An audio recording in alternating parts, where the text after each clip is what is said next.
আপনারা দেখেছেন এক ফাউল, লোকে এদেরকে বলে বাউল। এখানে আলেমরা আছেন, বাউল শব্দের বাংলা অর্থ কিন্তু বড় মারাত্মক। আপনারা বাউল শব্দের অর্থ জানেন?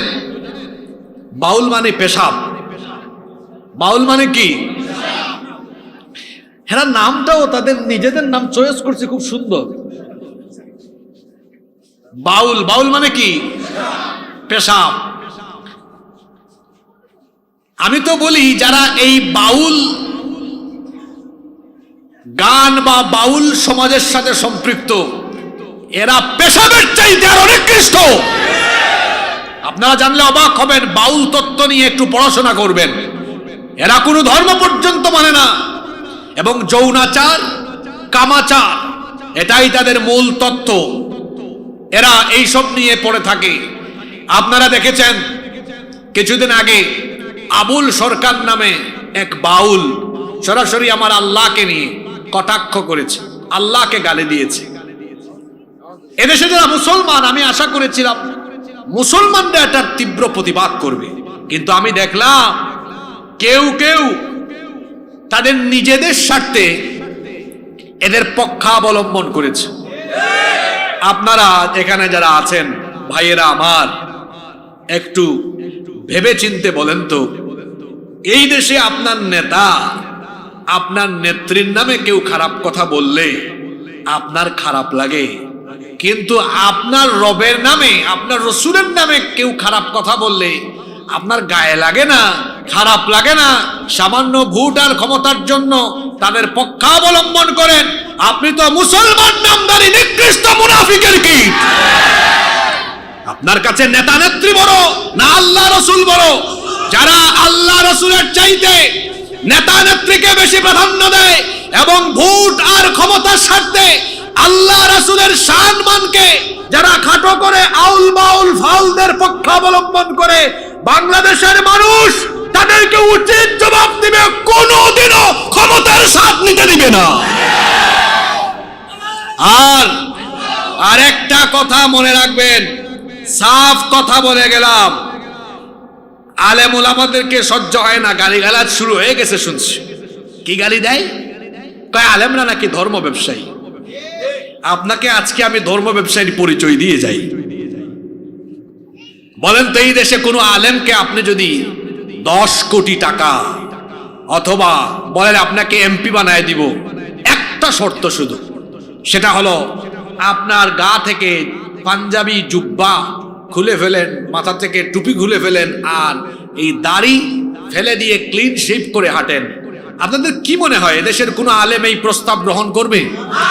এমনকি আমাদের তাহেরি ভাইকেও যদি এই প্রস্তাব দেন, হাসিয়েন না, মানবে? যদি বলেন মানবে। কিন্তু আমাদেরকে যারা ধর্ম ব্যবসায়ী বলে, ওদেরকে যদি বলেন ভাই ভোট বেড়ে যাবে, শুধু শার্ট আর টি শার্টটা খুললা একটু পাঞ্জাবি পড়েন, কি আপনারাই বলেন? মাথায় একটু টুপি লাগায় হাঁটেন। আমার দেশে ইলেকশন আসলে অনেকে আছে মাথার থেকে ঘুমের টাইমেও টুপি খুলে না। ভাই সাহেব, সামনে ইলেকশন, নামাজটা পড়েন, দেখবেন মুসল্লিদের বুটগুলা পেয়ে যাবেন। আমার দেশে ইলেকশন আসলে কিছু কিছু ক্যান্ডিডেট 7 ওয়াক্ত 8 ওয়াক্ত নামাজ পড়ে। আপনারা বলবেন হুজুর এত ওয়াক্ত নামাজ কেমনে পড়ে? আপনাদেরকে হাসানোর জন্য বলি নাই তো। দেখবেন গ্রামে এশার নামাজ একটু আগে হয়, আর বাজারের কেন্দ্রীয় মসজিদে এশার নামাজ আরো আধা ঘন্টা পরে হয়। আছে না এরকম? এই এলাকার নাম হলো ভুইয়ারহাট। দেখবেন এখানে আগে ভাগে এশার নামাজ হয়। ফেনী শহরে যাইয়েন, ওখানে আরো আধা ঘন্টা পরে হয়। এক ক্যান্ডিডেট আসছিল এখান থেকে, তো ফেনে যেতে বেশি সময় লাগে না। এক ক্যান্ডিডেট আসছিল এখানে, গণসংযোগ করছে, এশার নামাজের আজান হয়েছে, নামাজ পড়ে ফেলছে। তারপর ফেনী শহরে ঢুকে দেখে ওখানে একামত হয়েছে। তার এক সাথী বল, লিডার এখানে দেখি এখনো একামত দেয়। চুপ, নামাজে ঢুকো। লিডার একটু আগে না নামাজ পড়লাম। একদম চুপ বেটা, ইলেকশনের টাইম, যতবার সুযোগ পাবি ততবার নামাজ পড়বি।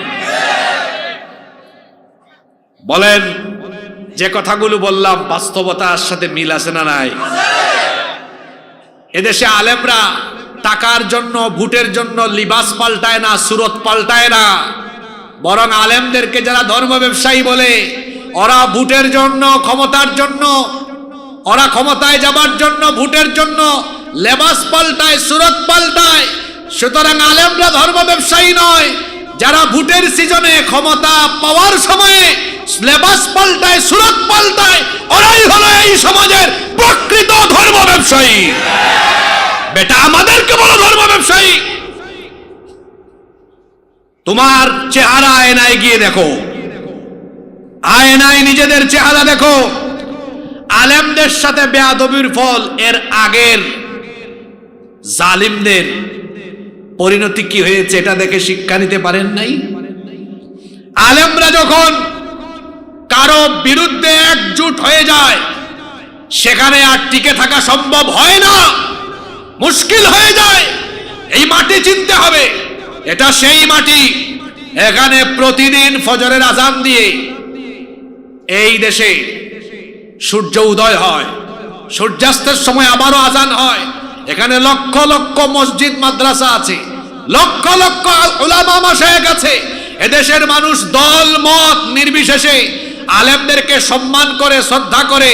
সেই আলেমদেরকে সামান্য ক্ষমতার স্বার্থে যারা আলেমদের শানে বেয়াদবি করে, আজে বাজে শব্দ চয়ন করে, আমি সাবধান করে দিচ্ছি, এদেশে আলেমদের বিরুদ্ধে, ইসলামের বিরুদ্ধে গিয়ে কেউ ক্ষমতার চেয়ারে টিকতে পারবে না, এটা কশ্চিন কালেও সম্ভব নয়।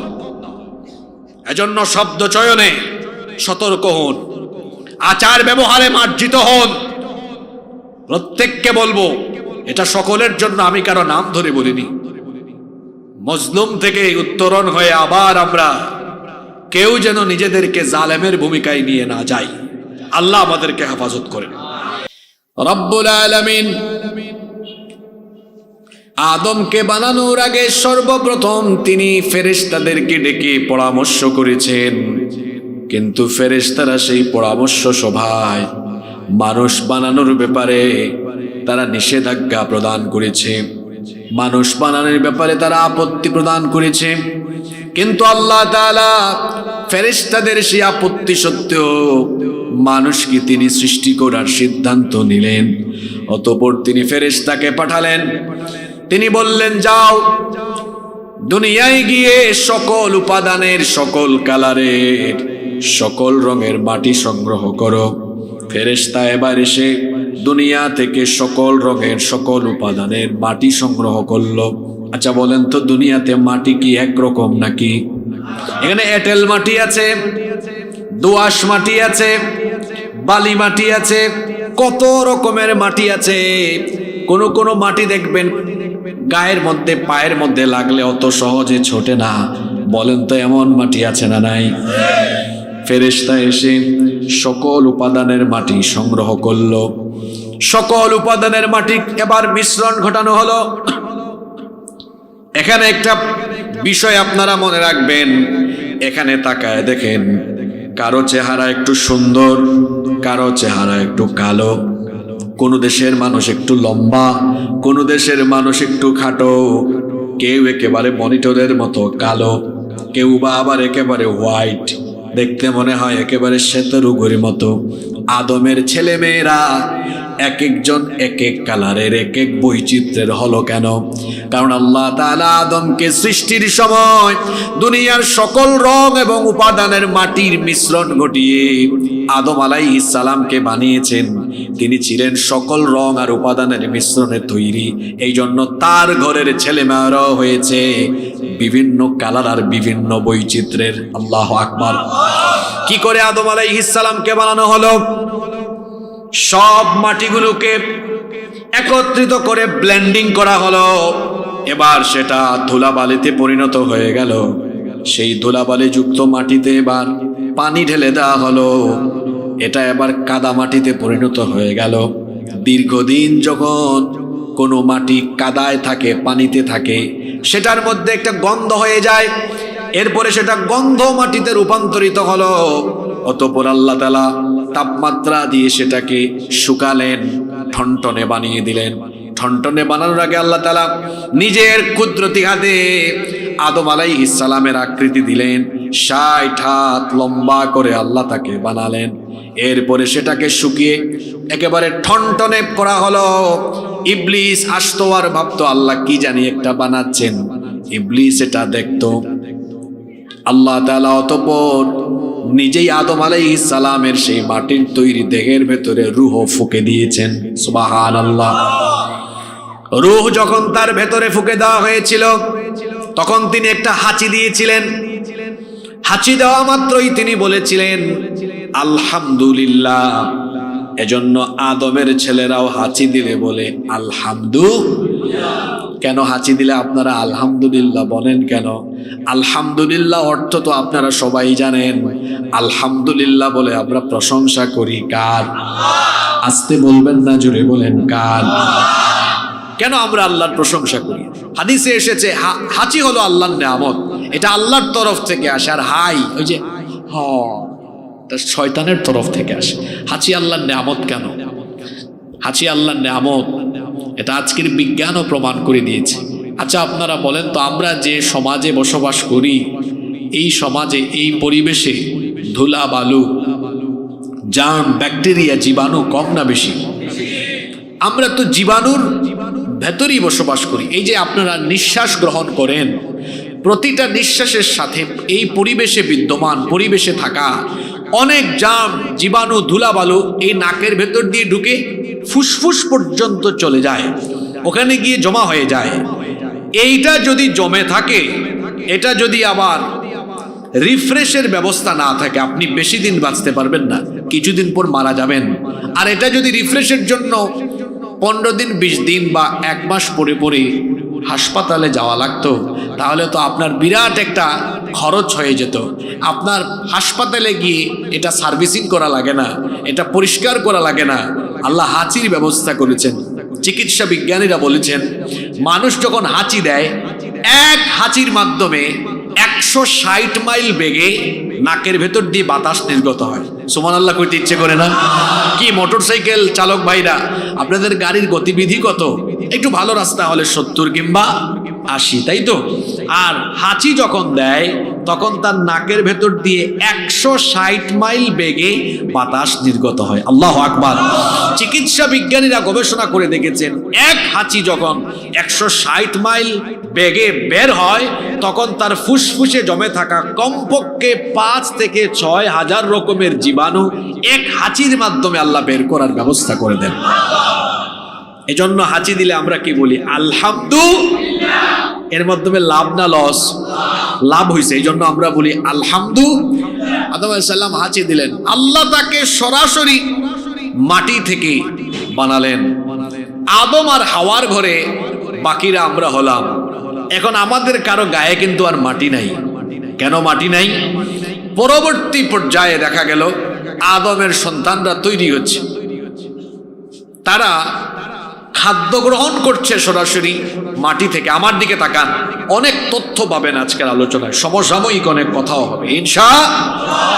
আচ্ছা বলেন তো, আপনারা ঘুম থেকে উঠে ঘুমানোর আগ পর্যন্ত যত রকমের খাবার খান, সব খাবার কি থেকে উৎপন্ন হয়? সব। আপনি বলবেন হুজুর পাউরুটি, এইটাও গিয়ে দেখেন তার মূল উপাদান কিসের? বিস্কিট, এটা মূল উপাদান কিসের? মাটির। যেটাই খান আপনি সব, এই যে রাতের খাবার যারা খেয়ে আসছেন সব মাটির। সব কি? তাহলে মাটির তৈরি খাবার খেয়ে তারপরে তার দেহের মধ্যে মাটির যত উপাদান আছে, মিশ্রণ আছে, ফ্লেভার আছে, এটা অটোমেটিকলি তার শরীরের ভেতরে ইনস্টল হয়ে যায়। সুবহানাল্লাহ পড়বেন না? এই জন্যই বলা হয়েছে মানুষ মাটির তৈরি বা মাটির নির্যাসের তৈরি। এই মাটি থেকেই সৃষ্টি হয়েছেন। আমার দিকে তাকান, খুব অট্টালিকায় থাকেন, খুব সুন্দর গেট আপ সেট আপ, এখানে এসেছেন খুব দারুণ গেট আপ সেট আপ, কি সুন্দর পরিপাটি পরিচ্ছন্ন আর দামি পোশাক আশাক পরে এসেছেন। পৃথিবীতে আপনি যেদিন এসেছিলেন সেই দিন আপনি কাপড় চোপড় ছাড়া এসেছিলেন, সেই দিন আপনার গায়ে কোনো কাপড় ছিল না।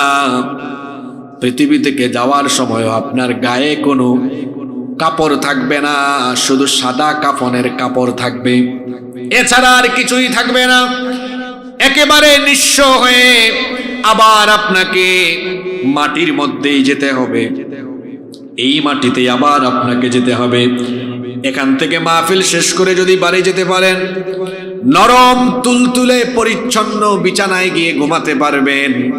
কিন্তু যেদিন দেহ থেকে প্রাণটা চলে যাবে, সেই দিন একেবারে মাটির বিছানা।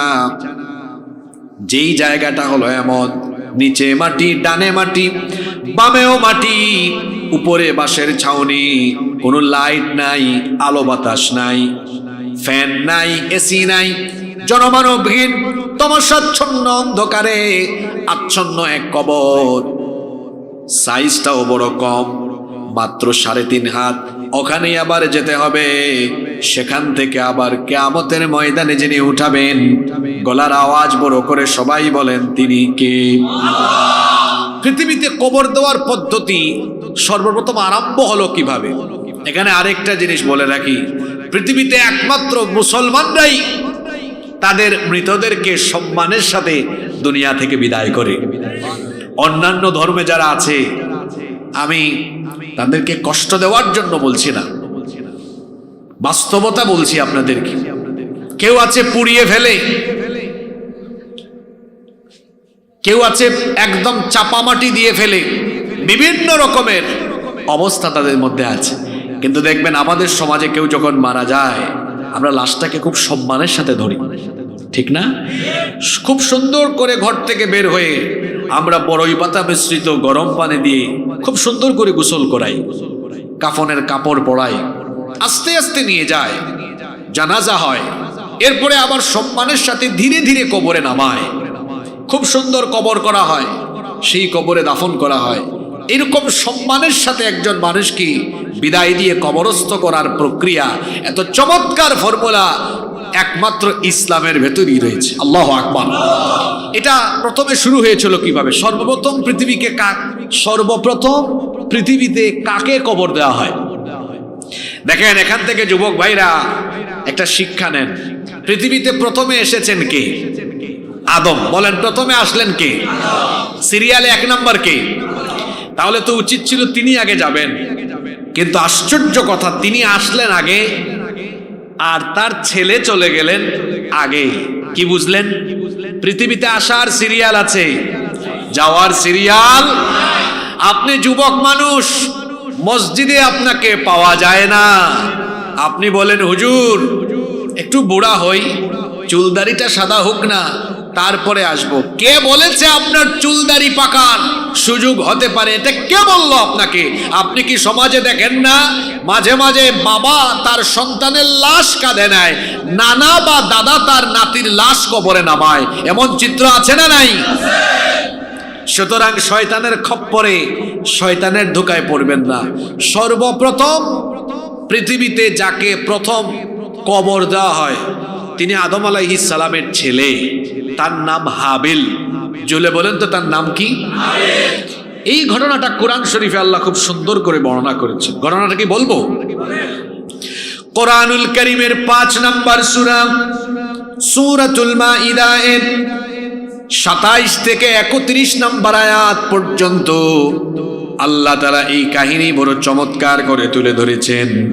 আল্লাহ তাআলা বলছেন, ওয়াতলু আলাইহিম নাবা বানাই আদম বিল হক إذ قربا قربانا فتقبل من أحدهما ولم يتقبل من الآخر। আল্লাহ তাআলা বলছেন, ও নবী, আপনি এদেরকে আদমের 2 সন্তানের কাহিনী শুনিয়ে দেন। কাহিনীটা কি ছিল? তাফসীর ইবনে কাসির, তাফসীর কুরতুবী সহ অন্যান্য তাফসীর গ্রন্থসমূহে ঘটনাটা এভাবে এসেছে। পৃথিবীর প্রথম মানুষ আদম আলাইহিস সালাম এবং তার স্ত্রী আমাদের মা সাইয়্যিদাতুনা হাওয়া আলাইহাস সালামের গর্ভে আল্লাহ তাআলা একসাথে 2টা সন্তান দিতেন, একটা ছেলে আর আরেকটা মেয়ে। এইভাবে করে তাদের গর্ভে সন্তান আসতো। যখন এক গর্ভের ছেলে আর মেয়ে বড় হয়ে যেত, যৌবনে পদার্পণ করত, তখন এক গর্ভের ছেলের সাথে অন্য গর্ভের মেয়ের বিয়ে দেওয়া হতো। কারণ তখন তো পৃথিবীতে এত মানুষ ছিল না, এজন্য ভাই বোনে বিবাহ জায়েজ ছিল। এক গর্ভের ছেলে অন্য গর্ভের মেয়েকে বিয়ে করত। আদম আলাইহিস সালামের ছেলে হাবিলের সাথে যে মেয়েটা জন্ম নিয়েছিল, আদম আলাইহিস সালামের ছেলে হাবিলের সাথে যে মেয়েটা জন্ম নিয়েছিল, সেই মেয়েটা দেখতে কালো ছিল। আর কাবিলের সাথে একই গর্ভে যে মেয়েটা জন্ম নিয়েছিল, সেই মেয়েটা দেখতে খুব সুন্দরী ছিল। এই দুই গর্ভের যখন সন্তানরা যৌবনে পদার্পণ করলো, আদম আলাইহিস সালাম তাদেরকে বিবাহের প্রস্তাব দিলেন। হাবিল বিয়ে করবে কাবিলের সাথে জন্ম নেওয়া মেয়েকে, আর কাবিল বিয়ে করবে হাবিলের সাথে জন্ম নেওয়া মেয়েকে। এই প্রস্তাব তিনি যখন দিলেন, কাবিল তখন এই প্রস্তাবকে রিজেক্ট করলো, প্রত্যাখ্যান করলো। সে বলল, বাবা, যে আমার সাথে জন্ম নিয়েছে সে তো দেখতে সুন্দরী, আপনি তাকে কেন আমার ভাই হাবিলের সাথে বিয়ে দিচ্ছেন? সম্ভবত আপনি আমার চেয়ে আমার ভাই হাবিলকে বেশি ভালোবাসেন, নইলে এমন সিদ্ধান্ত আপনি কেন নিলেন যে আমার সাথে একই গর্ভে জন্ম নিয়েছে তার সাথে আমার বিবাহ হওয়াটাই হলো সমীচীন। সুতরাং এই সিদ্ধান্ত আপনি পরিবর্তন করেন। আদম আলাইহিস সালাম তখন বললেন, বাবারে শোনো, এই সিদ্ধান্ত আমার নয়, এই সিদ্ধান্ত যার, জোরে বলেন তিনি কি? এই সিদ্ধান্তটা আল্লাহর। সুতরাং এই সিদ্ধান্ত তুমি মেনে নাও। কাবিল এই সিদ্ধান্ত মানলো না, আল্লাহর তরফ থেকে ফয়সালা চলে আসলো। আল্লাহ বললেন, হে আদম, তুমি তোমার এই দুই ছেলে হাবিল আর কাবিলকে বলো মিনায় গিয়ে তারা যেন কুরবানি করে। যার কুরবানি কবুল হবে সে ওই সুন্দরী মেয়েটাকে বিয়ে করবে। হাবিল এবং কাবিল দুজনে এবার কুরবানি দিতে চলে গেল। কাবিল কুরবানি করলো, হাবিলও কুরবানি করলো। হাবিল তার পশুর পাল থেকে উৎকৃষ্ট একটা পশু কুরবানি দিলেন, আর কাবিল তিনি তার এমন কিছু খাদ্যদ্রব্য কুরবানি দিলেন যেগুলো খুব একটা ভালো না, এমন করে কুরবানি দিলেন। সেই জামানায় সিস্টেম ছিল, যার কুরবানি কবুল হতো আসমান থেকে অগ্নিশিখা এসে সেটাকে জ্বালিয়ে ভস্মীভূত করে দিত। দুই ভাই যখন কুরবানি করলো, দেখা গেল হাবিলের কুরবানি এসে অগ্নিশিখা জ্বালিয়ে দিল। কাবিল দেখলো তার কুরবানি কবুল হলো না। যখন সে দেখলো তার কুরবানি কবুল হলো না, কাবিল এবার তার ভাই হাবিলকে কি বলল শোনেন। সে তখন বলল, ক্বালা লা আকাতুলান্নাকা ক্বালা ইন্নামা ইয়াতাকাব্বালুল্লাহু মিনাল মুত্তাকিন। কাবিল হাবিলকে বলল, আই উইল কিল ইউ, আমি তোমাকে মেরে ফেলবো, হত্যা করে ফেলবো। হাবিল তখন বললেন, ভাই, আমার কুরবানি কবুল হয়েছে, এখানে তো আমার কোনো হাত নাই। আল্লাহকে ভয় করে চললে মুত্তাকিদের কুরবানি যিনি কবুল করেন, জোরে বলেন তিনি কে? হাবিল কাবিলকে জবাব দিলেন, লা ইম বাসাত্তা ইলাইয়া ইয়াদাকা লিতাকতুলানি মা আনা বিবাসিতিন ইয়াদিয়া ইলাইকা লিআকতুলাক ইন্নী আখাফুল্লাহ রাব্বাল আলামিন। হাবিল তখন বলল, হে আমার ভাই কাবিল, তুমি যদি আমাকে হত্যা করার জন্য তোমার দুই হাত বাড়িয়ে দাও, আমি আমার হাত তোমাকে হত্যার উদ্দেশ্যে বাড়াবো না, কারণ আমি আল্লাহ তাআলাকে ভয় করি।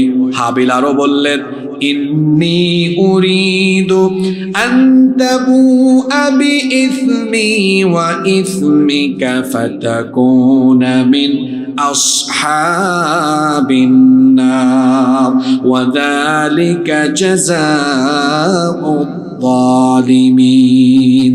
হাবিল বললেন, হে আমার ভাই কাবিল, শোনো, আমি কোনো গুনাহ করব না, তোমাকে হত্যা করে আমি গুনাহের ভাগীদার হতে চাই না, বরং তুমি যদি এই কাজ করো তাহলে শোনো, তোমার গুনাহ আমার গুনাহ উভয়ের গুনাহ তুমি তোমার মাথায় তুলে নেবে, এইভাবে তুমি জাহান্নামের অধিবাসী হয়ে যাবে। এটাই তো জালেমদের পরিণতি হয়।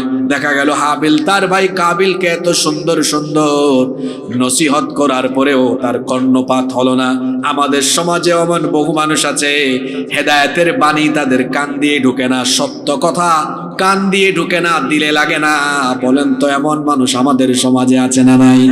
আল্লাহ এদের ব্যাপারে বলেছেন, এদের অন্তরে মোহরাঙ্কিত হয়ে গিয়েছে, এদের কলব, এদের অন্তর। আপনি আপনার এলাকায় দেখেন না কেন, আজকে এখানে মাহফিল হচ্ছে, কোরআনের আলোচনা হচ্ছে, কত মানুষ আশেপাশে দাঁড়িয়ে আছে, বসে আছে, কেউ বা আড্ডা দিচ্ছে। কোরআনের হেদায়েতের বাণী শোনার সৌভাগ্য তার হলো না, আল্লাহর কালাম শোনার সৌভাগ্য যার হলো না, তার মতো কপাল পুরা আসমানের নিচে জমিনের উপরে হতে পারে? হাবিল তার ভাই কাবিলকে এত সুন্দর সুন্দর নসিহত করার পরেও কাবিল সেগুলো শুনলো না, কর্ণপাত করলো না। সে তখন কি করলো শোনেন, ফাতাওয়াত লাহু নাফসুহু কাতলা আখিহি ফাকাতালাহু ফাআসবাহা মিনাল খাসিরিন। কাবিল সে তার নফসের ধোঁকায় তার ভাইকে মেরেই ফেললো, হত্যা করে ফেললো। এটা হচ্ছে পৃথিবীর ইতিহাসে প্রথম হত্যাকাণ্ড, পৃথিবীর ইতিহাসে প্রথম খুন, এবং পৃথিবীতে এই প্রথম মানুষের ইন্তেকাল। নামটা জানি কি? ঘুমাই গেছেন নাকি আপনারা? হাবিল মারল কে? জোরে বলেন, মারল কে? ভাই ভাইকে মেরে ফেললো। এখন মারা যাওয়ার পরে মৃত লাশকে কি করতে হয় কাবিল তো এটা জানে না, কারণ পৃথিবীতে এর আগে আর কোনো মানুষ মারাও যায় নাই। সে তার ভাইয়ের লাশ কি করবে, তার ভাইয়ের মৃতদেহকে কি করবে, সে কিছুই বুঝতেছিল না। তার ভাইয়ের লাশটা পানিতে ফেলে দিবে নাকি পুড়িয়ে ফেলবে নাকি কি করবে, কিছুই সে বুঝতেছে না। তার ভাইয়ের লাশটাকে সে কি করবে, এটা নিয়ে চিন্তা করে সে যখন কোনো কিছু খুঁজে পাচ্ছিল না, আল্লাহ তাআলা তখন একটা কুদরতি ঘটনা ঘটালেন। কি ঘটনা ঘটালেন শুনেন, পরের আয়াতে আল্লাহ বলছেন, ফাবাআসাল্লাহু গুরাবান ইয়াবহাসু ফিল আরদি লিয়ুরিয়াহু কাইফা ইউওয়ারি সাওআতা আখি। আল্লাহ তখন একটা কাক পাঠালেন। আপনারা কাক বলেন না কাউয়া বলেন? হ্যাঁ, আল্লাহ একটা কাক বা কাউয়া পাঠালেন। একটা কাক, এরপরে দেখা গেল আরেকটা কাককে মেরে ফেললো। একটা কাক আর একটা কাককে মেরে ফেললো। মারার পরে কাক তার ঠোঁট দিয়ে মাটি খুঁড়তে লাগলো। মাটি খুঁড়ে একটা কাক, জীবিত কাক, মৃত কাকটাকে দাফন করলো। আল্লাহ এই দৃশ্যটা কাবিলকে দেখালেন। কাবিল এই দৃশ্য দেখার পরে বলল, قال يا ويلتى أعجزت أن أكون مثل هذا الغراب فأواري سوءة أخي فأصبح من النادمين। কাবিল বলল, হায়, আমি এই কাকের মতো হতে পারলাম না। একটা কাকও জানে মৃত আরেকটা কাককে কিভাবে দাফন করা লাগে, কিন্তু আমি কাবিল তো জানি না। আমার চাইতে তো দেখা গেল কাক এই পদ্ধতি ভালো জানে। সে অনুতপ্ত হলো, লজ্জিত হলো। এই পদ্ধতি শিখে সেও তার ভাইয়ের জন্য কবর খনন করলো। এরপরে কবর খনন করে কবর দিল। এটি ছিল পৃথিবীর ইতিহাসে প্রথম কবর দেওয়ার ঘটনা। এই ঘটনাটি কোরআনে কারিমে যিনি আমাদের জন্য বর্ণনা করেছেন, গলার আওয়াজ বড় করে সবাই বলেন, তিনি কে? আপনাদের মনোযোগ আছে তো? অনেক জরুরি কথা আছে আজকে, এবং সব হবে সরাসরি আল্লাহর কালাম আর নবীজির হাদিস থেকে ইনশাআল্লাহ। কবরকে কোরআন এবং হাদিসে দুইটা পরিভাষায় এই কবরের পরিচয় দেওয়া হয়েছে। একটা হচ্ছে কবর, কবুর, এক বচন বহু বচনে ব্যবহার হয়েছে। আরেকটি শব্দ কোরআনে এসেছে, হাদিসেও এসেছে, সেটা হচ্ছে আলমে বারজাখ, বারজাখি জীবন। তাইলে দুনিয়ার জীবনের পরবর্তী যে একটা জীবন আছে, ওইটাকে কোরআন হাদিসের ভাষায় মোট কয়টা নাম দেওয়া হয়েছে? পুরুষ মানুষের মতো জবাব দেন, কয়টা? একটা হচ্ছে কবর, আরেকটা হচ্ছে বারজাখ। আমার সাথে বলেন, একটা হলো কি, আরেকটা হলো কবরের কথা কোথায় আছে? কোরআনে কারীমের ৮০ নম্বর সূরা, সূরা আবাসা এর ১৭ নম্বর আয়াত থেকে আপনি পড়েন। আল্লাহ বলছেন, কুতিলাল ইনসানু মা আকফারা মিন আইয়ি শাইইন খালাকাহু মিন নুতফাতিন খালাকাহু ফাকাদ্দারা থুম্মা আস-সাবিলা ইয়াসসারা থুম্মা আমাতাহু ফাআকবারা। আল্লাহ তাআলা বলছেন, মানুষের জন্য লানত, সে বড় অকৃতজ্ঞ। মিন আইয়ি শাইইন খালাকাহু, কোন জিনিস থেকে তাকে সৃষ্টি করা হলো? মিন নুতফাতিন, এক ফোঁটা শুক্রাণু, স্পাম থেকে তাকে সৃষ্টি করা হলো। ফাকাদ্দারাহু, অতঃপর তাকে পরিপূর্ণতায় পৌঁছে দেওয়া হলো। সুম্মা সাবিলা ইয়াসসারা, অতঃপর তার জীবনটাকে সহজ করে দেওয়া হলো। সুম্মা আমাতাহু, অতঃপর তার জন্য মরণ রয়েছে। ফাআকবারা, অতঃপর তার জন্য কবরের ব্যবস্থা রয়েছে। এই কবর হলো সেই জায়গা যেখান থেকে ইসরাফিলের শিঙ্গার ফুৎকারের পরে কবরের মাটি সরে যাবে, একটা একটা করে কবর খুলবে, আর মানুষগুলো কবর থেকে উঠে উঠে হাশরের ময়দানে গিয়ে দাঁড়িয়ে থাকবে। আল্লাহু আকবার। এজন্য রব্বুল আলামিন কোরআনুল কারীমের ১০০ নম্বর সূরা সূরাতুল আদিয়াতের ৯ নম্বর আয়াত থেকে বললেন, আফালা ইয়ালামু ইযা বু'থিরা মা ফিল কুবুর, তারা কি ওই সময়টার কথা জানে না যখন কবরগুলো খুলে দেওয়া হবে? ইসরাফিলের শিঙ্গার ফুৎকারের পরে কবর খুলতে থাকবে, কবরগুলো খুলতে থাকবে, আর সবার আগে যার কবর খোলা হবে তিনি আর কেউ নন, তিনি আমার আপনার প্রিয় নবী রাহমাতাল লিল আলামিন মুহাম্মাদুর রাসূলুল্লাহ সাল্লাল্লাহু আলাইহি ওয়াসাল্লাম। বুখারীর বর্ণনায় এসেছে, আল্লাহর নবী বলেছেন, ওয়া আনা আউয়ালু মান ইয়ানশাক্কু আনহুল কবর, আমি হচ্ছি সেই ব্যক্তি যার কবর সর্বপ্রথম খুলে দেওয়া হবে। কবর যখন খুলে দেওয়া হবে, ও আমার বাবারা, ভাইয়েরা, কবর থেকে আপনি কেমনে উঠবেন শোনেন। আমাদের মা উম্মুল মুমিনিন আয়েশা রাদিয়াল্লাহু আনহা থেকে এই হাদিসটি এসেছে। তিনি বলেছেন, আল্লাহর নবী বলেছেন, ইহশারুন নাসু ইয়াউমাল কিয়ামাতি হুফাতান উরাতান গারলা, কিয়ামতের দিন মানুষগুলো উলঙ্গ, নগ্ন পদে, খালি পায়ে, খাতনাবিহীন অবস্থায় কবর থেকে উঠে উঠে হাশরের ময়দানে গিয়ে সমবেত হবে। এই কথা শুনে আম্মা জান আয়েশা রাদিয়াল্লাহু আনহা নবীজিকে বললেন, ওগো আল্লাহর নবী, মানুষের গায়ে যদি সেই দিন কাপড় চোপড় না থাকে, আমি আপনার স্ত্রী আয়েশা, আমার কি সেদিন লজ্জা লাগবে না? আমার কি সেদিন শরম লাগবে না? আল্লাহর নবী বললেন, প্রিয়তমা স্ত্রী আয়েশা, ওগো আয়েশা শোনো, সেই দিনটা এত কঠিন হবে। 15 কোটি দূরের, 15 কোটি কিলোমিটারের দূরবর্তী সূর্য একেবারে নিকটবর্তী হয়ে যাবে, তার প্রচন্ড তাপে হাশরের ময়দান তামায় পরিণত হয়ে যাবে। গুনাহগারদের মাথার চান্দি ফেটে মগজ উতরে উতরে গলে গলে বেয়ে বেয়ে পড়তে থাকবে। গুনাহগারেরা তাদের ঘামে সাঁতরাতে থাকবে। অবস্থা সেদিন এত ভয়াবহ আকার ধারণ করবে, হিসাবের ভয়ে, বিচারের ভয়ে প্রত্যেকটা মানুষ নফসি নফসি জিকির করে মাথাটা যে নিচের দিকে দিবে, উপরের দিকে মাথাটা তোলার সাহসও করতে পারবে না। আল্লাহু আকবার। এই কবর সেই জায়গা, আল্লাহ কোরআনে বলেছেন, এখান থেকেই কিয়ামতের ময়দানে তোমাদেরকে উঠানো হবে।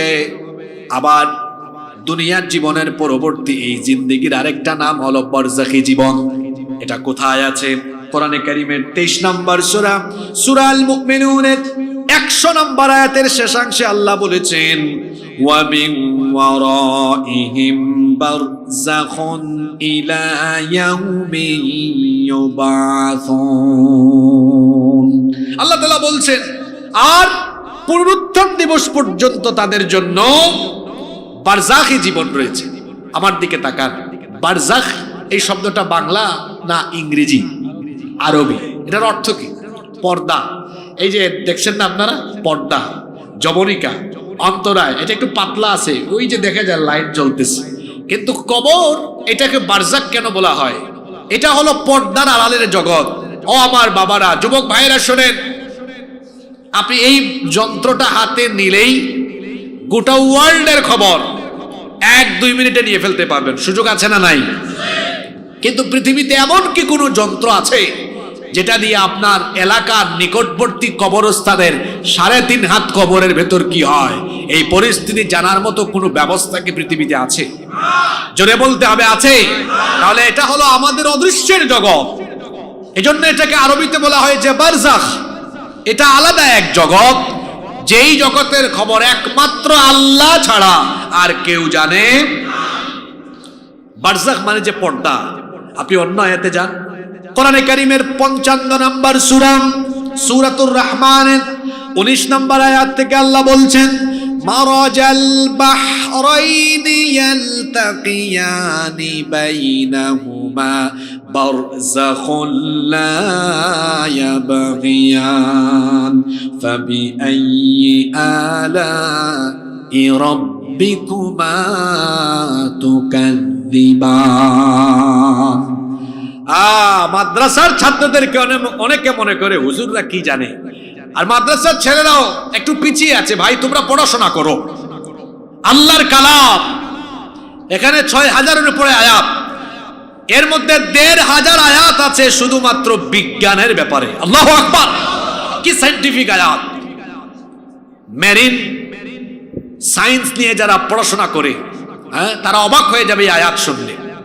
মারাজাল বাহরাইনি ইয়ালতাকিয়ান, পরস্পর প্রবাহিত 2 সমুদ্রকে কি দেখো না?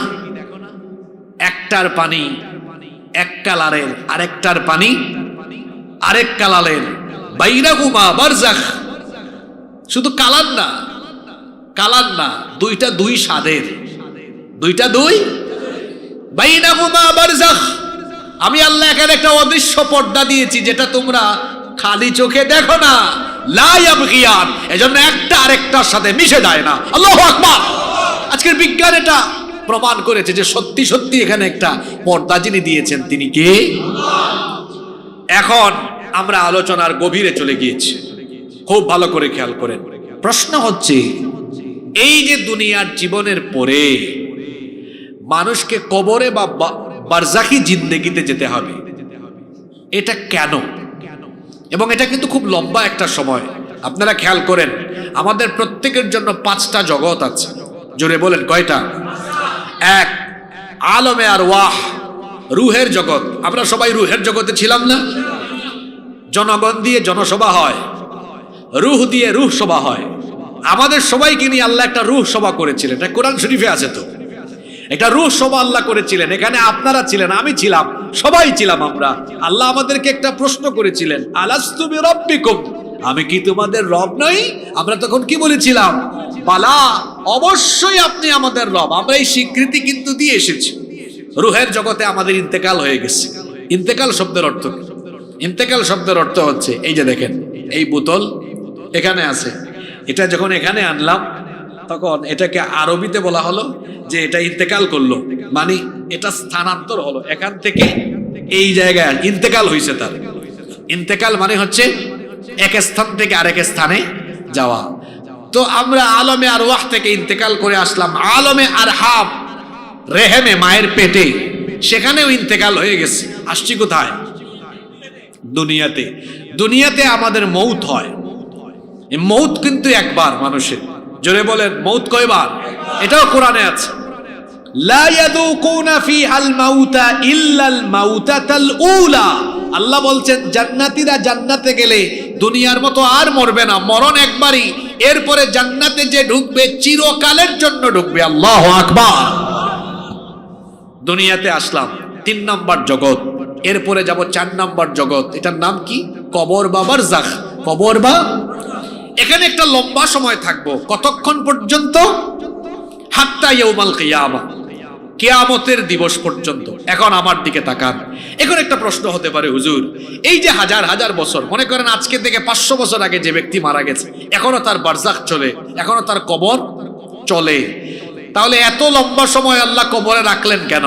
আল্লাহ তাআলা চাইলে একটা মানুষ মারা যাওয়ার পরে 1 ঘন্টার মধ্যে তার হিসাব নিকাশ করে জান্নাত বা জাহান্নাম নির্ধারণ করে দিতে পারেন কি পারেন না? জোরে বলতে হবে, আল্লাহ চাইলে পারেন কি পারেন না? তাহলে আল্লাহ এটা কেন করলেন না? কেন আল্লাহ তাআলা আলমে বরজখ বা কবরের জিন্দেগিতে রেখে দিচ্ছেন? এর একটা হিকমত, একটা তাৎপর্য, একটা সিগনিফিকেন্স আছে না নাই? গত সপ্তাহে যেই ব্যক্তি মারা গিয়েছে তার নামাজ, রোজা, হজ, যাকাত, আল্লাহর সাথে সংশ্লিষ্ট যে বিষয় যেগুলোকে বলা হয় হাক্কুল্লাহ, আল্লাহর হক, এগুলো তো আল্লাহ মুহূর্তে হিসাব নিয়ে ফেলতে পারবেন। কিন্তু যারে কবর দিয়েছেন সে অনেক মানুষের হকও নষ্ট করে গিয়েছে। এখন এমনও হতে পারে যার হক নষ্ট করে গিয়েছে সেই ব্যক্তি এখনো মরে নাই, এখনো জীবিত। আপনারা বলেন তো, একটা বিচার স্বচ্ছ, সুন্দর এবং ইনসাফ ভিত্তিক বিচার কখন হবে? যখন উভয়ে সামনাসামনি থাকবে, তখন তো হিসাব, তখন তো বিচারটা কি হবে? স্বচ্ছ হবে। যে লোক মারা গিয়েছে এ কত মানুষের হক নষ্ট করেছে। আল্লাহর হকের চেয়ে বান্দার হক গুরুত্বপূর্ণ, কারণ আল্লাহর হক এটা আল্লাহর কাছে মাফ চাইলে আল্লাহ ইচ্ছে করলে ক্ষমা করে দিতে পারেন। আল্লাহ পারেন কিনা? কিন্তু মানুষের হক যে আপনি নষ্ট করলেন, কত মানুষের নামে মিথ্যা মামলা দিলেন, কত নিরপরাধ মানুষকে ফাঁসি দিয়ে মেরে ফেললেন, আপনি কত মানুষের সম্পদ ডাকাতি করলেন, চুরি করলেন, এগুলো আবার সোনার বাংলাদেশে নাই তো? জোরে বলেন, আছে না নাই? হ্যাঁ, কাম করছে একজন, মামলা খাইছে আর একজন। গত 17 বছর দেখেন নাই আলেম ওলামাদের উপরে কত নিপীড়ন? আলেম ওলামারা তারা ছিলেন দার্সে, তারা ছিলেন মসজিদের মিম্বরে, তারা ছিলেন হেদায়াতের মঞ্চে, কিন্তু দেখা গিয়েছে বাস পুরাইছে একজন, মামলা খাইছে আর একজন। নিরপরাধ আলেমদেরকে ধরে ধরে জঙ্গি নাটক করেছে, আছে না নাই? নিরপরাধ আলেমদেরকে জঙ্গি বানায়া বছরের পর বছর জেলখানায় রেখেছে। আসলে বাংলাদেশে কোনো জঙ্গি নাই, এগুলো সব ভারতের বানানো। এরপরে আলেমদের নামে মিথ্যা মামলা, শুধু মিথ্যা মামলা নয়, মিথ্যা মামলা দিয়ে দুনিয়া থেকেও অনেককে বিদায় করে দেওয়া হয়েছে। মিথ্যা মামলা দিয়ে কোরআনের পাখি আল্লামা সাঈদীকে লম্বা সময় ধরে জেলখানায় রেখে তারপরে তাকে চিকিৎসার নামে হত্যা করা হয়েছে। বাংলাদেশে এই বিচার হওয়া দরকার, ঠিক না বেঠিক? এইভাবে লম্বা একটা সময় জুলুমতন্ত্র চলেছে। তবে এখন আমার একটু অবাক লাগছে, সেটা হচ্ছে যারা এতকাল মাজলুম ছিল এদের মধ্যে কেউ কেউ এখন জালিমের ভূমিকায় অবতীর্ণ হয়েছে। খবরদার, মজলুম অবস্থা থেকে উত্তরণ হওয়ার পরে নিজেরা জালেমের ভূমিকায় চলে যাবেন না। নিজেরা জালেমের ভূমিকায় চলে গেলে আল্লাহর গজব পড়বে, আর আল্লাহর গজব আসলে একেবারে নাম নিশানা নিশ্চিহ্ন হয়ে যাবে।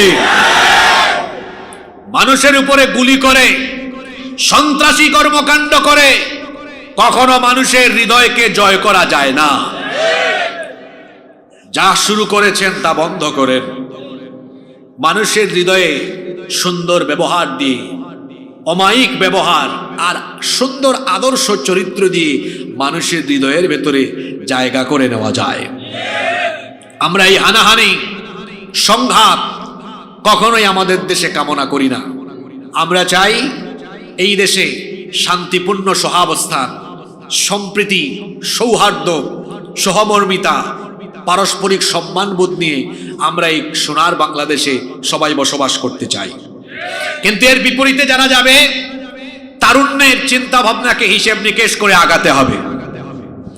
যদি এর বিপরীত পথ বেছে নিয়ে ন্যায় ইনসাফের পরিবর্তে সন্ত্রাস, চাঁদাবাজি আর জুলুমতন্ত্রের পথ এই বাংলাদেশে আবারও কেউ বেছে নেওয়ার দুঃসাহস দেখায়, তাহলে দেশের তারুণ্য বারুদের মতো জেগে উঠে জুতা পিটা করে সন্ত্রাসীদেরকে বাংলাদেশ থেকে তাড়িয়ে দিবে। এই বাংলাদেশে কোনো সন্ত্রাসীর জায়গা হবে না, এখানে চাঁদাবাজির জায়গা হবে না। আলেম উলামাদের সাথে বেয়াদবি করে এই দেশে কেউ কোন চেয়ারে বসে থাকতে পারবে না, জনগণ উস্কা দিয়ে চেয়ার থেকে ফেলায় দিবে। সম্মানিত ভাইয়েরা, আমরা ভেবেছিলাম যেই নতুন বাংলাদেশে আমরা ইসলাম বিরোধী কর্মকাণ্ড আর দেখব না, কিন্তু আশ্চর্য কারবার আপনারা দেখেছেন, এক ফাউল লোকে এদেরকে বলে বাউল। এখানে আলেমরা আছেন, বাউল শব্দের বাংলা অর্থ কিন্তু বড় মারাত্মক। আপনারা বাউল শব্দের অর্থ জানেন? বাউল মানে পেশাব। বাউল মানে কি? হ্যাঁ, নামটাও তাদের নিজেদের নাম চয়েস করছে, খুব সুন্দর। বাউল, বাউল মানে কি? পেশাব। আমি তো বলি যারা এই বাউল গান বা বাউল সমাজের সাথে সম্পৃক্ত, এরা পেশাবের চাইতে আর অনেক নিকৃষ্ট। আপনারা জানলে অবাক হবেন, বাউল তত্ত্ব নিয়ে একটু পড়াশোনা করবেন। এরা কোনো ধর্ম পর্যন্ত মানে না, এবং যৌনাচার, কামাচার, এটাই তাদের মূল তত্ত্ব। এরা এইসব নিয়ে পড়ে থাকে। আপনারা দেখেছেন কিছুদিন আগে আবুল সরকার নামে এক বাউল সরাসরি আমার আল্লাহকে নিয়ে কটাক্ষ করেছে, আল্লাহকে গালি দিয়েছে। এদেশে যারা মুসলমান, আমি আশা করেছিলাম মুসলমানরা এটার তীব্র প্রতিবাদ করবে, কিন্তু আমি দেখলাম কেউ কেউ তাদের নিজেদের স্বার্থে এদের পক্ষাবলম্বন করেছে। আপনারা এখানে যারা আছেন ভাইয়েরা আমার, একটু ভেবে চিনতে বলেন তো, এই দেশে আপনার নেতা, আপনার নেত্রীর নামে কেউ খারাপ কথা বললে আপনার খারাপ লাগে, কিন্তু আপনার রবের নামে, আপনার রসুলের নামে কেউ খারাপ কথা বললে আপনার গায়ে লাগে না, খারাপ লাগে না? সামান্য ভোট আর ক্ষমতার জন্য তাদের পক্ষাবলম্বন করেন। আপনি তো মুসলমান নামধারী নিকৃষ্ট মুনাফিকের কীট। আপনার কাছে নেতা নেত্রী বড় না আল্লাহ রসুল বড়? যারা আল্লাহ রসুলের চাইতে নেতা নেত্রীকে বেশি প্রাধান্য দেয় এবং ভোট আর ক্ষমতার স্বার্থে আল্লাহ রসুলের সম্মানকে যারা খাটো করে আউল বাউল ফাউলদের পক্ষাবলম্বন করে, বাংলাদেশের মানুষ তাদেরকে উচিত জবাব দিবে, কোনোদিনও ক্ষমতার স্বাদ নিতে দিবে না। আর একটা কথা মনে রাখবেন, সাফ কথা বলে গেলাম, আলেম ওলামাদেরকে সহ্য হয় না, গালিগালাজ শুরু হয়ে গেছে শুনছি। কি গালি দেয়? কয় আলেমরা নাকি ধর্ম ব্যবসায়ী। আপনাকে আজকে আমি ধর্ম ব্যবসায়ীর পরিচয় দিয়ে যাই। বলেন তো, এই দেশে কোনো আলেমকে আপনি যদি 10 কোটি টাকা অথবা বলেন আপনাকে এমপি বানায় দিব, একটা শর্ত শুধু, সেটা হলো আপনার গা থেকে পাঞ্জাবি জুব্বা খুলে ফেলেন, মাথা থেকে টুপি খুলে ফেলেন, আর এই দাড়ি ফেলে দিয়ে ক্লিন শেভ করে হাঁটেন। আপনাদের কি মনে হয় এদেশের কোনো আলেম এই প্রস্তাব গ্রহণ করবে? এমনকি আমাদের তাহেরি ভাইকেও যদি এই প্রস্তাব দেন, হাসিয়েন না, মানবে? যদি বলেন মানবে। কিন্তু আমাদেরকে যারা ধর্ম ব্যবসায়ী বলে, ওদেরকে যদি বলেন ভাই ভোট বেড়ে যাবে, শুধু শার্ট আর টি শার্টটা খুললা একটু পাঞ্জাবি পড়েন, কি আপনারাই বলেন? মাথায় একটু টুপি লাগায় হাঁটেন। আমার দেশে ইলেকশন আসলে অনেকে আছে মাথার থেকে ঘুমের টাইমেও টুপি খুলে না। ভাই সাহেব, সামনে ইলেকশন, নামাজটা পড়েন, দেখবেন মুসল্লিদের বুটগুলা পেয়ে যাবেন। আমার দেশে ইলেকশন আসলে কিছু কিছু ক্যান্ডিডেট 7 ওয়াক্ত 8 ওয়াক্ত নামাজ পড়ে। আপনারা বলবেন হুজুর এত ওয়াক্ত নামাজ কেমনে পড়ে? আপনাদেরকে হাসানোর জন্য বলি নাই তো। দেখবেন গ্রামে এশার নামাজ একটু আগে হয়, আর বাজারের কেন্দ্রীয় মসজিদে এশার নামাজ আরো আধা ঘন্টা পরে হয়। আছে না এরকম? এই এলাকার নাম হলো ভুইয়ারহাট। দেখবেন এখানে আগে ভাগে এশার নামাজ হয়। ফেনী শহরে যাইয়েন, ওখানে আরো আধা ঘন্টা পরে হয়। এক ক্যান্ডিডেট আসছিল, এখান থেকে তো ফেনে যেতে বেশি সময় লাগে না। এক ক্যান্ডিডেট আসছিল এখানে, গণসংযোগ করছে, এশার নামাজের আজান হয়েছে, নামাজ পড়ে ফেলছে। তারপর ফেনী শহরে ঢুকে দেখে ওখানে একামত হয়েছে। তার এক সাথী বল, লিডার এখানে দেখি এখনো একামত দেয়। চুপ, নামাজে ঢুকো। লিডার একটু আগে নামাজ পড়লাম। একদম চুপ বেটা, ইলেকশনের টাইম, যতবার সুযোগ পাবি ততবার নামাজ পড়বি। বলেন, যে কথাগুলো বললাম বাস্তবতার সাথে মিল আছে না নাই? এদেশে আলেমরা টাকার জন্য, ভোটের জন্য লিবাস পাল্টায় না, সুরত পাল্টায় না। বরং আলেমদেরকে যারা ধর্ম ব্যবসায়ী বলে, ওরা ভোটের জন্য, ক্ষমতার জন্য, ওরা ক্ষমতায় যাবার জন্য, ভোটের জন্য লেবাস পাল্টায়, সুরত পাল্টায়। সুতরাং আলেমরা ধর্ম ব্যবসায়ী নয়। যারা ভোটের সিজনে, ক্ষমতা পাওয়ার সময়ে লেবাস পাল্টায়, সুরত পাল্টায়, ওরাই হলো এই সমাজের প্রকৃত ধর্ম ব্যবসায়ী। বেটা, আমাদেরকে বলো ধর্ম ব্যবসায়ী। তোমার চেহারা আয়নায় গিয়ে দেখো, আয়নায় নিজেদের চেহারা দেখো। আলেমদের সাথে বেয়াদবির ফল এর আগের জালিমদের পরিণতি কি হয়েছে এটা দেখে শিক্ষা নিতে পারেন নাই? আলেমরা যখন কারো বিরুদ্ধে একজোট হয়ে যায়, সেখানে আর টিকে থাকা সম্ভব হয় না, মুশকিল হয়ে যায়। এই মাটি চিনতে হবে, এটা সেই মাটি।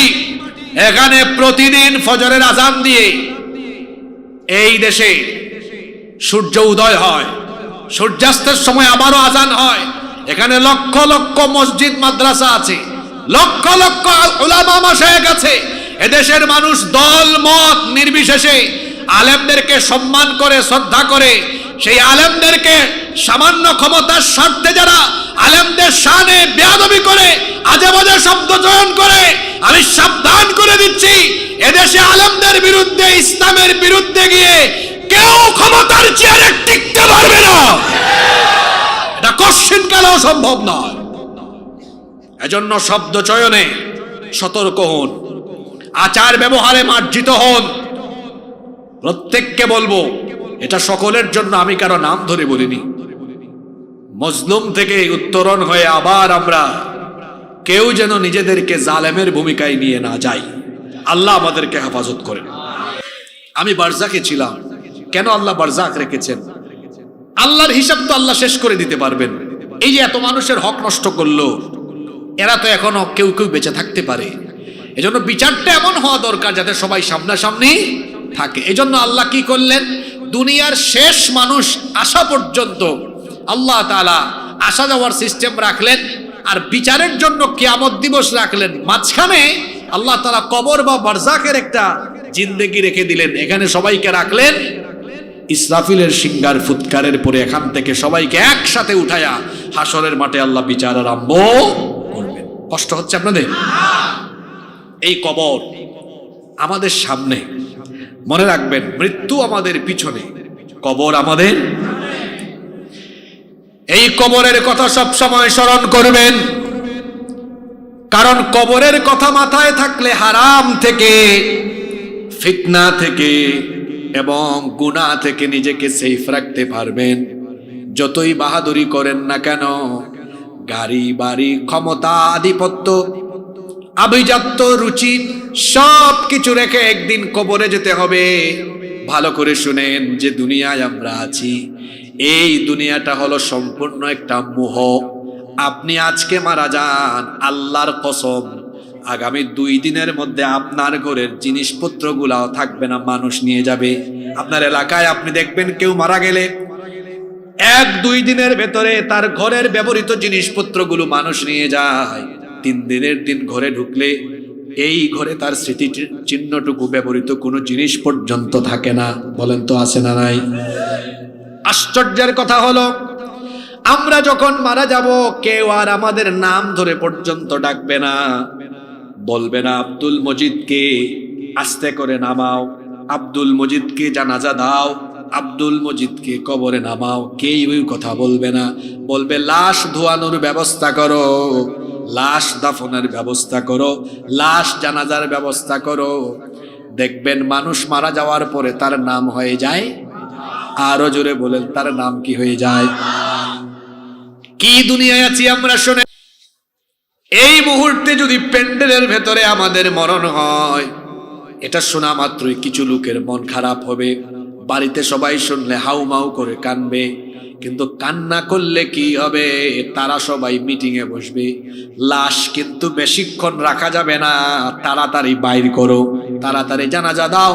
যে স্ত্রীকে আপন ভাবতেন, যে সন্তানদেরকে আপন ভাবতেন, যে পরিবারের লোকগুলোর জন্য এত কিছু করেছেন, দেখবেন তারা কয়েক মিনিট কান্নাকাটি করে মিটিং এ বসে যাবে, তাড়াতাড়ি এটাকে জানাজার ব্যবস্থা করো। কেউ হাতের মধ্যে দা নিয়ে বাঁশ ঝাড়ে চলে যাবে বাঁশ কাটার জন্য, কেউ বা আবার মাটি খুঁড়ে চুলা রেডি করবে পানি গরম করার জন্য, কেউ বা আবার কাফনের কাপড় আনতে যাবে, কেউ বা আবার খন্তি নিয়ে কুদাল নিয়ে খন্তি নিয়ে কবরস্থানে চলে যাবে। লাশের মাপ নিয়ে কেউ কবর খোঁড়া শুরু করবে, ওইদিকে কেউ আবার পানি গরম আরম্ভ করবে, এইদিকে কেউ আবার বাঁশ ঝাড়ে ছুটে যাবে, ওইদিকে কেউ আবার কাফনের কাপড় কেটে কেটে রেডি করবে, অন্যদিকে আরেক গ্রুপ আপনাকে গোসলের জন্য প্রস্তুত হয়ে যাবে। এই যেন আয়োজনে সবাই ব্যতিব্যস্ত, কত তাড়াতাড়ি আপনাকে বের করে দেয়া যায়। কিছুক্ষণের মধ্যেই আপনার জীবনের শেষ গোসলটুকু দিয়ে দেওয়া হবে। শেষ গোসলটুকু দিয়ে আহারে কি দামি দামি ব্র্যান্ডের কাপড় না আপনি পরতেন, সব খুলে ফেলবে, সাদা কাপড় দিয়ে দ্রুত গতিতে মুড়িয়ে তারপরে দ্রুত গতিতে বাড়ি থেকে চিরদিনের জন্য আপনাকে বের করে আপনার স্বজনরাই আপনাকে নিয়ে যাবে। তারপরে জানাজার মাঠে রেখে খুব অল্প সময়ের ভিতরে জানাজাটা দিয়ে দিবে, এরপরে কবর পর্যন্ত আপনাকে নিয়ে যাবে। শোনেন আল্লাহর নবী কি বলেছেন, এই দুনিয়ার কোনো কিছুই আপনার নয়, কোনো কিছু আপনার সাথী নয়। আল্লাহর রাসূল বলেছেন একটা জিনিস আপনার সাথী। শোনেন হাদিস খানা, বুখারী এবং মুসলিম শরীফে হাদিস এসেছে। হাদিসের বর্ণনাকারী সাহাবী হচ্ছেন আনাস ইবনে মালিক রাদিয়াল্লাহু আনহু। তিনি বলছেন রাসূল কারীম আমরা সবাই বলি সাল্লাল্লাহু আলাইহি ওয়াসাল্লাম বলেছেন ইয়াতবাউল মাইয়িতা তালাতা, মৃত ব্যক্তিকে তিনটা জিনিস অনুসরণ করে। এর মানে হলো কোনো মানুষ যখন মারা যায় কবর পর্যন্ত তার সাথে তিনটা জিনিস যায়। জোরে বলেন কয়টা? এক নাম্বার হলো আহলুহু, তার পরিবারের লোকজন তাকে নিয়ে যায়। দুই নাম্বার হচ্ছে মালুহু, কিছু মালও তার সাথে তার কবর পর্যন্ত যায়। তিন নাম্বার হচ্ছে আমালুহু, তার আমল। তাকে কবরে শোয়ানোর পরে দুইটা জিনিস ফিরে আসে, তার পরিবার পরিজন, তার মাল সম্পদ সবকিছুই ফিরে আসে, দুনিয়ায় থেকে যায়। তার সাথে কবর পর্যন্ত একটা জিনিস যায়, যেটা তার সাথে যায় সেই জিনিসটার নাম কি? আর জোরে বলেন সেই জিনিসটার নাম কি? আপনাকে আল্লাহ সৃষ্টি করেছেন সব সময় আমলের প্রতিযোগিতার জন্য, আমল করার জন্য, উত্তম আমলের জন্য। এই জন্য আল্লাহ তাআলা সূরা মুলকের মধ্যে বলেছেন তাবারাকাল্লাযী বিয়াদিহিল মুলকু ওয়া হুয়া আলা কুল্লি শাইইন কাদির আল্লাযী খালাকাল মাউতা ওয়াল হায়াতা লিয়াবলুয়াকুম আইয়ুকুম আহসানু আমালা। জীবন মৃত্যুর মাঝখানের এই সময়টা আল্লাহ দিয়েছেন তোমাদের মধ্যে কে উত্তম আমল করতে পারে এটা দেখার জন্য। এই আমলের জন্যই আপনাকে রেডি করা হলো। فأما من ثقلت موازينه فهو في عيشة راضية وأما من خفت موازينه فأمه هاوية।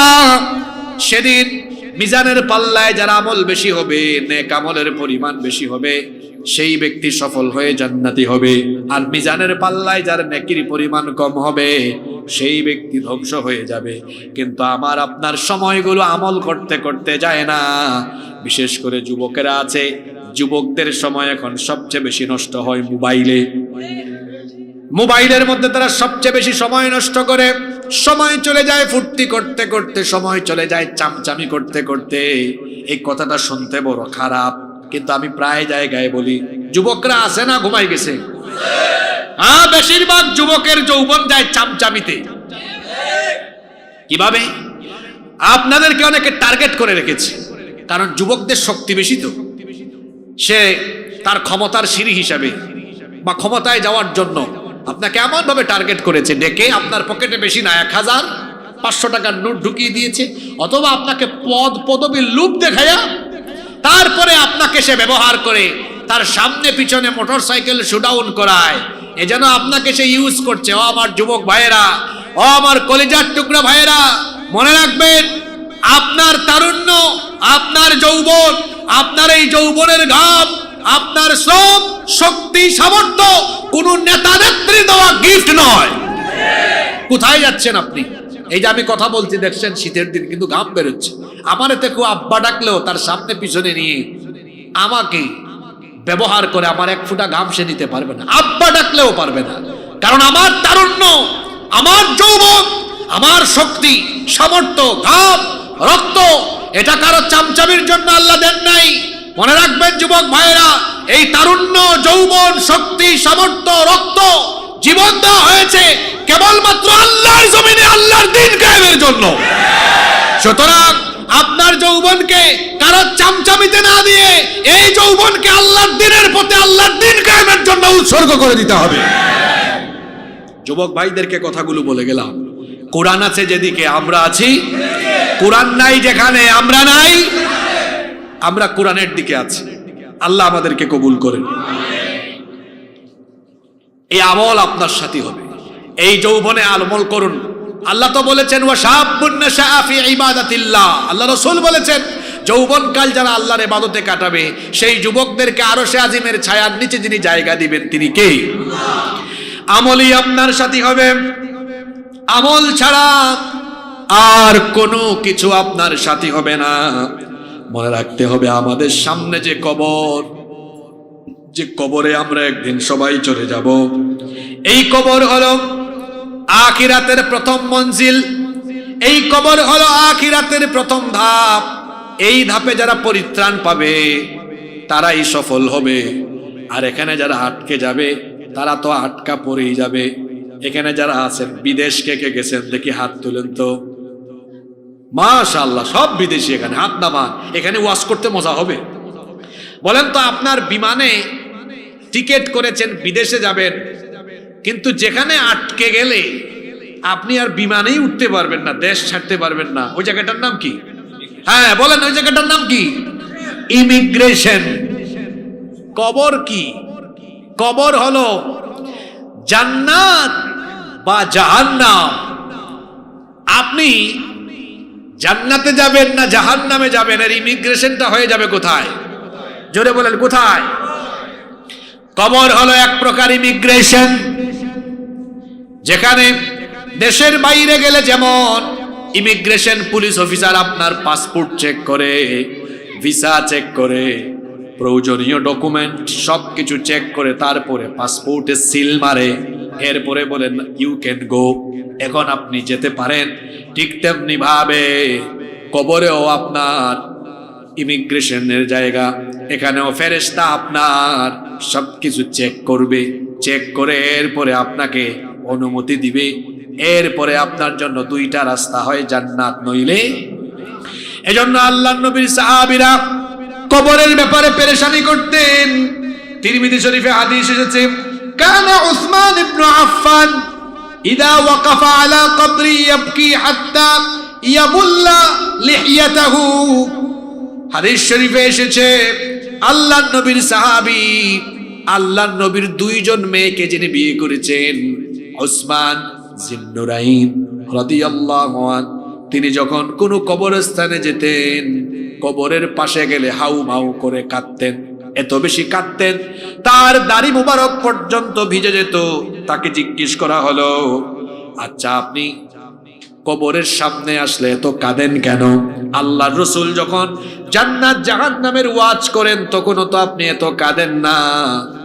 জাহান্নামের কথা শুনলেও আপনার চোখে এত পানি দেখা যায় না, কিন্তু কবরের সামনে আসলে আপনি এত বেশি কান্না করেন কেন? তিনি তখন বললেন, আমি এজন্যই কাঁদি, আমি আল্লাহর নবীকে বলতে শুনেছি, তিনি বলেছেন ইন্নাল কবরা আউয়ালু মানাজিলিল আখিরাহ, নিশ্চয়ই এই কবর হলো আখিরাতের প্রথম মঞ্জিল।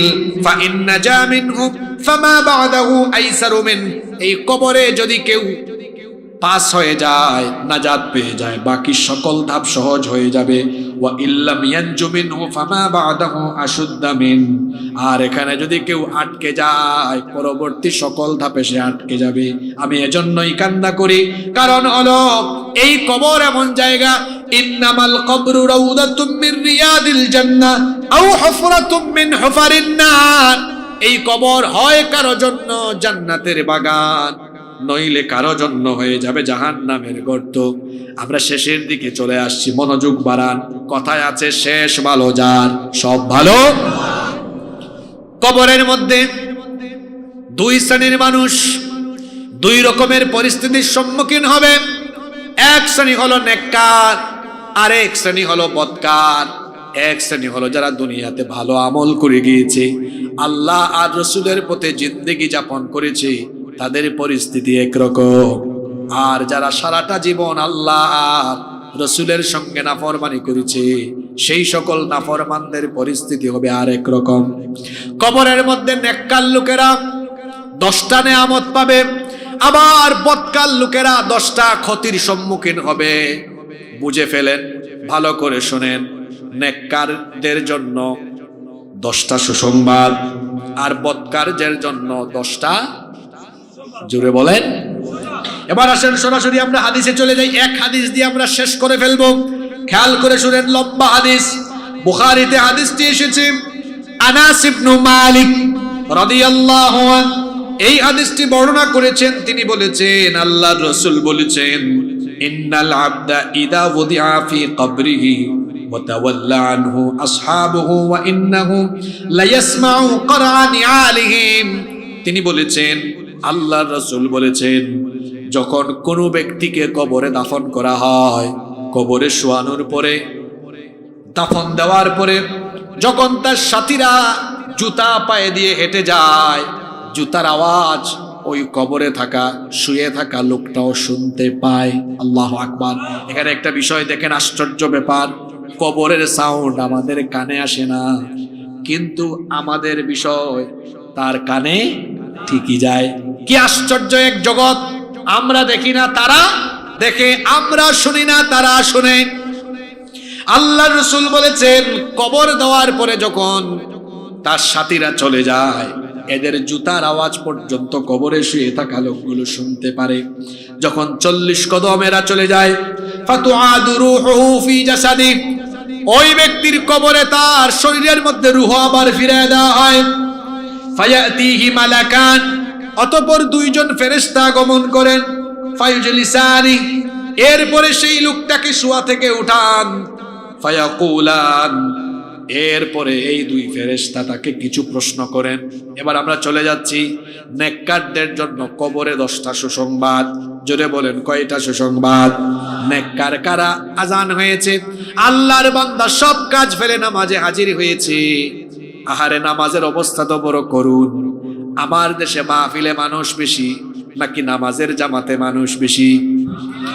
রাগ কইরেন না, এখানে প্যান্ডেল ভরপুর হয়েছে।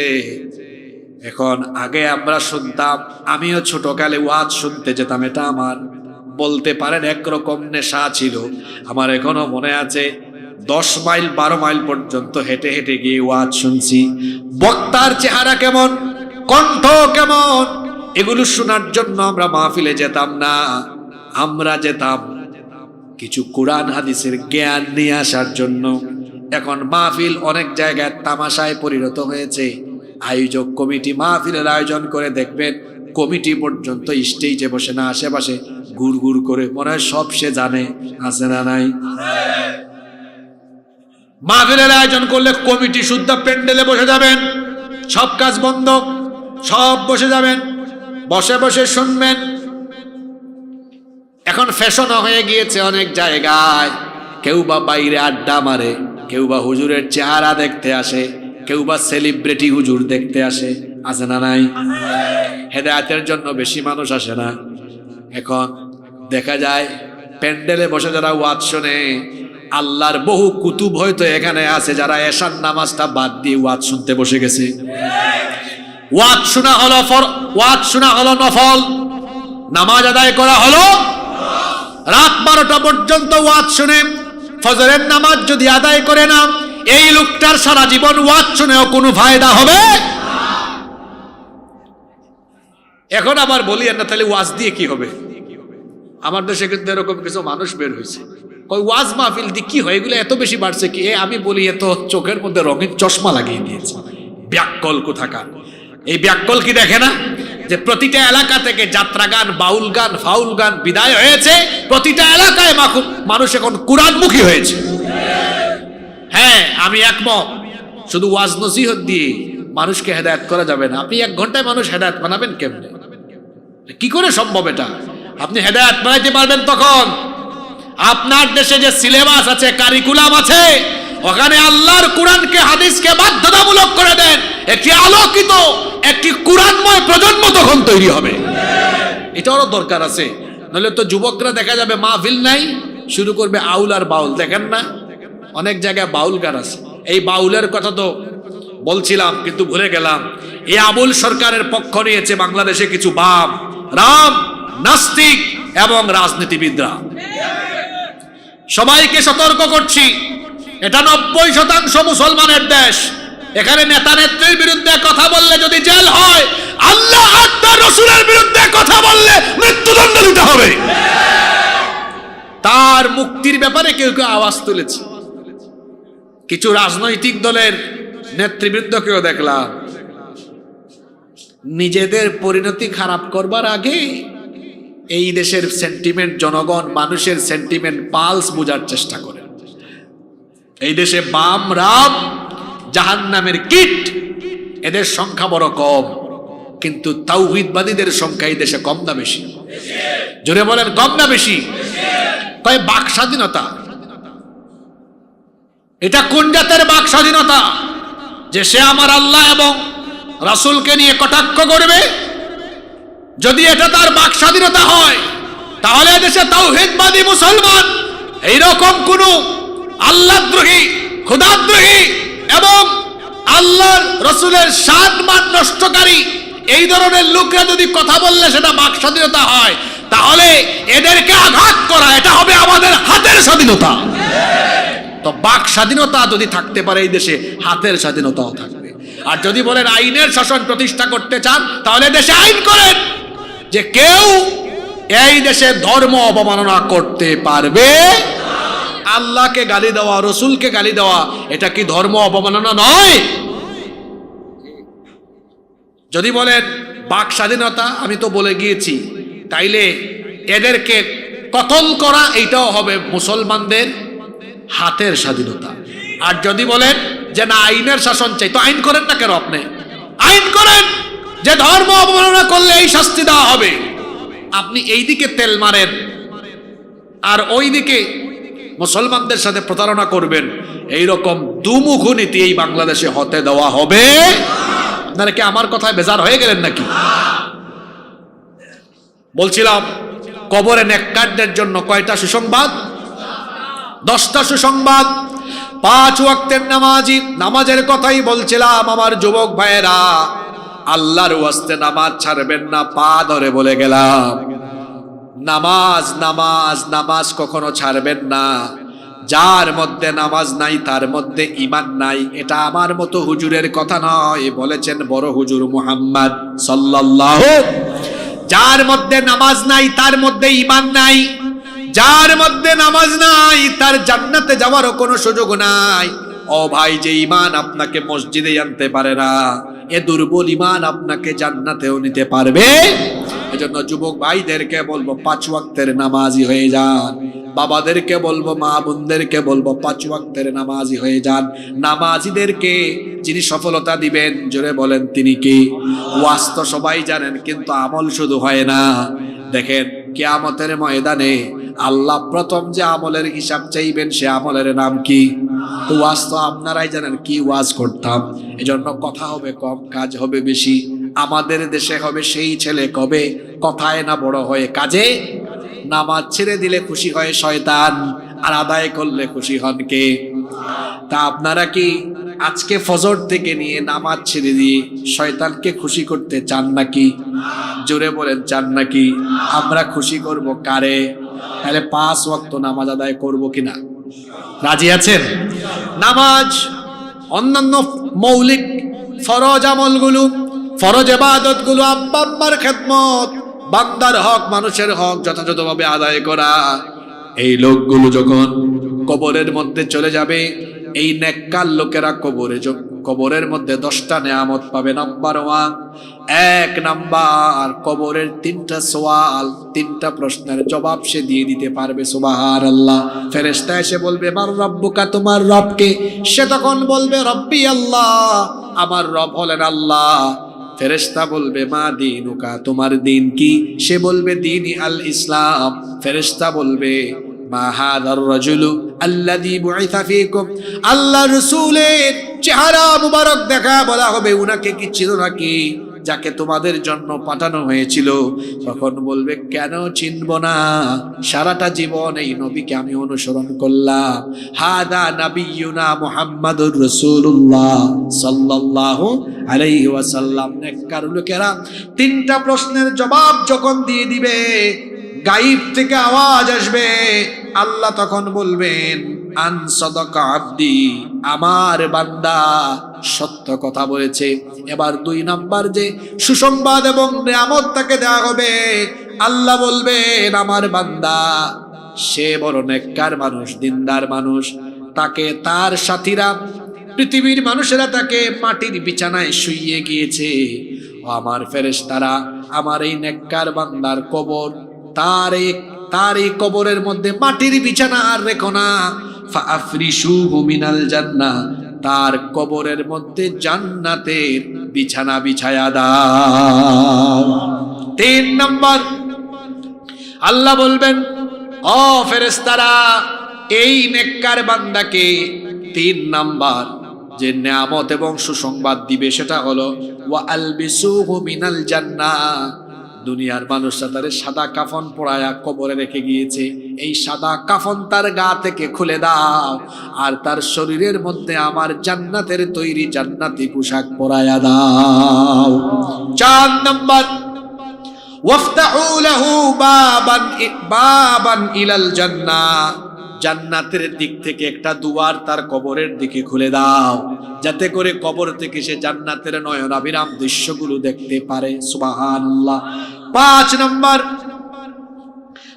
নাম্বার আল্লাহ তাআলা বলবেন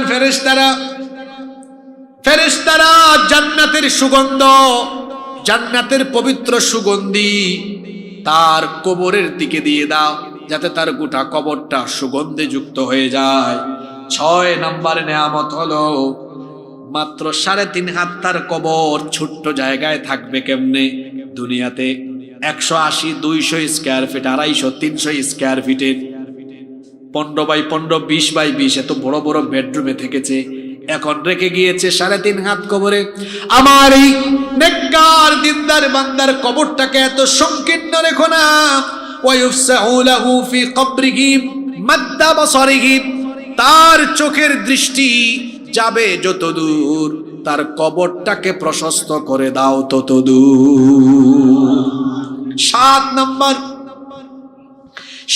নাম্বার তার কবরের মধ্যে ইয়াতিহি রাজুলুন হাসানুল ওয়াজহ, সুন্দর চেহারার একজন লোক আসবে। হাসানুস সিয়াব, সুন্দর কাপড়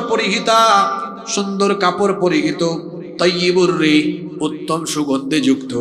এই লোকটা যখন আসবে, কবরে থাকা দিনদার লোকটা, নেককার লোকটা বলবে তুমি আবার কে? তখন সে বলবে আমার পরিচয় দিচ্ছি পড়ে, আমি এসেছি তোমাকে সুসংবাদ দেওয়ার জন্য। আবশির বিল্লাযী ইয়াসুররুক হাদা ইয়াউমুকাল্লাযী কুনতু তুআদ, সুসংবাদ গ্রহণ করো, যেই দিনের অপেক্ষায় তুমি ছিলে। তখন বলবে এত সুন্দর চেহারার মানুষ, তুমি এত সুন্দর সুসংবাদ দিয়ে যাচ্ছ, তুমি কে? সে বলবে আমারে তুমি চিনো না, আনা আমালুকা সালেহ, আমি তোমার নেক আমল, আমি তোমার নামাজ, আমি তোমার রোজা, আমি তোমার নেক আমল, আমি তোমার ইসলামী আন্দোলন, আমি তোমার রক্ত দেওয়া, ঘাম দেওয়া, জীবন দেওয়া, আমি তোমার হজ আদায় করা, দান করা, আমি তোমার ভালো ভালো আমল করা, সমস্ত নেক আমল পুঞ্জীভূত হয়ে এইরকম সুন্দর চেহারা হয়ে তোমার সামনে হাজির হয়েছি তোমাকে সুসংবাদ দেওয়ার জন্য। আল্লাহ বলেছেন আমি যেন তোমাকে সুসংবাদ শোনাই, আল্লাহ তাআলা তোমার জন্য তার জান্নাত রেখেছেন। এটা হলো তার জন্য 7 নাম্বার সুসংবাদ। 8 নম্বরে ফেরেশতা বলবে ও আল্লাহর বান্দা, তুমি তো প্রশ্নের উত্তরও দিয়ে ফেলেছো। এবার তোমার জন্য 8 নম্বরের সুসংবাদ হলো, 8 নম্বরের সুসংবাদ হলো তোমার কবর অন্ধকার থাকবে না। আল্লাহর জান্নাতের স্পেশাল নূর দিয়ে তোমার গোটা কবরটাকে মুনাওয়ার করে দেওয়া হবে। 9 নম্বর সুসংবাদ হলো ফেরেশতা বলবে নাম কানাউমাতিল আরুস, বিয়ে করার পরে নববধূকে নিয়ে বাসর ঘরে নতুন স্বামী তার স্ত্রীকে নিয়ে যেমন করে আরামে ঘুমায়, আল্লাহর বান্দা ইসরাফিল সিংহায় ফুৎকার দেওয়া পর্যন্ত জান্নাতি পোশাক পরে জান্নাতি বিছানায় তুমি কিয়ামত পর্যন্ত ঘুমাও। 10 নম্বর নিয়ামত হলো প্রত্যেক দিন তাকে স্বপ্নের মধ্যে জান্নাতে তার ঠিকানা যেটা হবে, তার বাসস্থান দেখানো হবে, আর বলা হবে এটি হচ্ছে তোমার চূড়ান্ত ঠিকানা। মাবুদ গো, ও রব, এই 10টা নেয়ামত তুমি যে নেককারদেরকে দিবে, দিনদারদেরকে দিবে, তোমার সেই সকল নেককার দিনদার বান্দাদের কাতারে দয়া করে আমাদেরকে তুমি শামিল করে দাও, বলে না আমিন। অপরদিকে দুনিয়াতে যারা বদকার ছিল, পাপী ছিল, গুনাহগার ছিল, আল্লাহর দ্বীনের বিরুদ্ধে গিয়েছে, দিন কায়েমের বিরোধিতা করেছে, 5 ওয়াক্ত নামাজ কাজা করেছে, সারাটা জীবন যারা ইসলামের রাজুল আল্লাযী বুইতা ফীকুম বলবে হা হা লা আদরি, কিছুই জানি না। গায়েব থেকে আওয়াজ আসবে আন কাযাবা আবদি, আমার এই বান্দা মিথ্যা বলেছে। সে একটা মিথ্যা বলেছে। 1 নাম্বার গজব হলো এই বদকার পাপিষ্ট নাফরমান, এরা কবরের একটা প্রশ্নের উত্তরও দিতে পারবে না। 2 নাম্বার গজব হলো তার জন্য আল্লাহ তখন ফেরেশতাদেরকে বলবেন ফাআফরিশু লাহু মিনান নার, তার কবরের মধ্যে জাহান্নামের বিছানা বিছাও। 3 নাম্বার হলো ওয়ালবিসুহু মিনান নার, জাহান্নামের আগুনের তৈরি পোশাক তাকে পরায়া দাও। 4 নাম্বার হলো ওয়ায়ুফতাহু লাহু বাবান ইলান নার, জাহান্নামের দরজাটা তার কবরের দিকে খুলে দাও, যাতে জাহান্নামের উত্তপ্ত লু হাওয়া তার কবরের দিকে আসতে পারে। 5 নাম্বার হলো আল্লাহ বলবেন ওয়ায়াদিকু আলাইহি কবরি, তার কবরটাকে আরো সংকীর্ণ বানাও। এমনিতেই তো কবরটা 3.5 হাত। আল্লাহ মাটিকে হুকুম করবেন, মাটি কি আমাদের কথা শুনে না, আল্লাহর কথা শুনে? আল্লাহ বলবেন হে কবরের মাটি, তুমি এই পাপীর জন্য আরো বেশি সংকীর্ণ হয়ে যাও। আহারে কি করে নামাজ ছেড়ে দেন, কেমনে আমার যুবক ভাইরা মোবাইল আর ইন্টারনেটের ফিতনায় পড়ে আজে বাজে ভিডিও দেখেন, গুগল শরীফে গিয়ে কেমনে পর্নো সাইটে চলে যান, ইউটিউবে কি করে আজে বাজে ভিডিও দেখেন, কি করে তথ্য প্রযুক্তির অপব্যবহার করে গুনাহ কামাই করেন, এই কথাগুলো কি দিলের মধ্যে গিয়ে দাগ কাটে না? আর এই অবস্থায় যখন কবরে চলে যাবেন, চিন্তা করেছেন পরিস্থিতি কত ভয়াবহ হবে। 3.5 হাত কবর খুঁড়ে আপনাকে দাফন করা হলো। এবার বলা হবে হে কবরের মাটি, তার জন্য আরো সংকীর্ণ হয়ে যাও। কবরের মাটি এবার এমন করে সংকীর্ণ হতে থাকবে, 2 পাশের কবরের মাটি আমি নিজের হাতে কত মানুষকে কবরে দাফন করেছি। নিজে যখন নামি দেখতেই তো ভয় লাগে। গত সপ্তাহে তো আমি আমার নিজের মাকেই কবরে নামালাম, আরো বহু মানুষকে আমি নিজে কবরে নামিয়েছি। সুযোগ পেলে আপনারাও কবরে নামাবেন, দিলের মধ্যে আল্লাহর ভয় বেশি বাড়বে। যত বেশি পারেন কবরস্থানে যাবেন, দেখবেন দিলটা নরম হবে। সুযোগ পেলে মানুষকে কবরের মধ্যে নাড়াবেন, আল্লাহর ভয় অন্তরে পয়দা হবে। কি ন্যারো, কি সংকীর্ণ একটা জায়গা। 2-3 জন কবরে নেমে লাশটা শুয়ালে দেখবেন পিঠ লাগে, পা লেগে যায়, এতটা ছোট জায়গা, সংকীর্ণ জায়গা। আল্লাহ বলবেন এই পাপীর জন্য হে কবরের মাটি তুমি আরো সংকীর্ণ হয়ে যাও।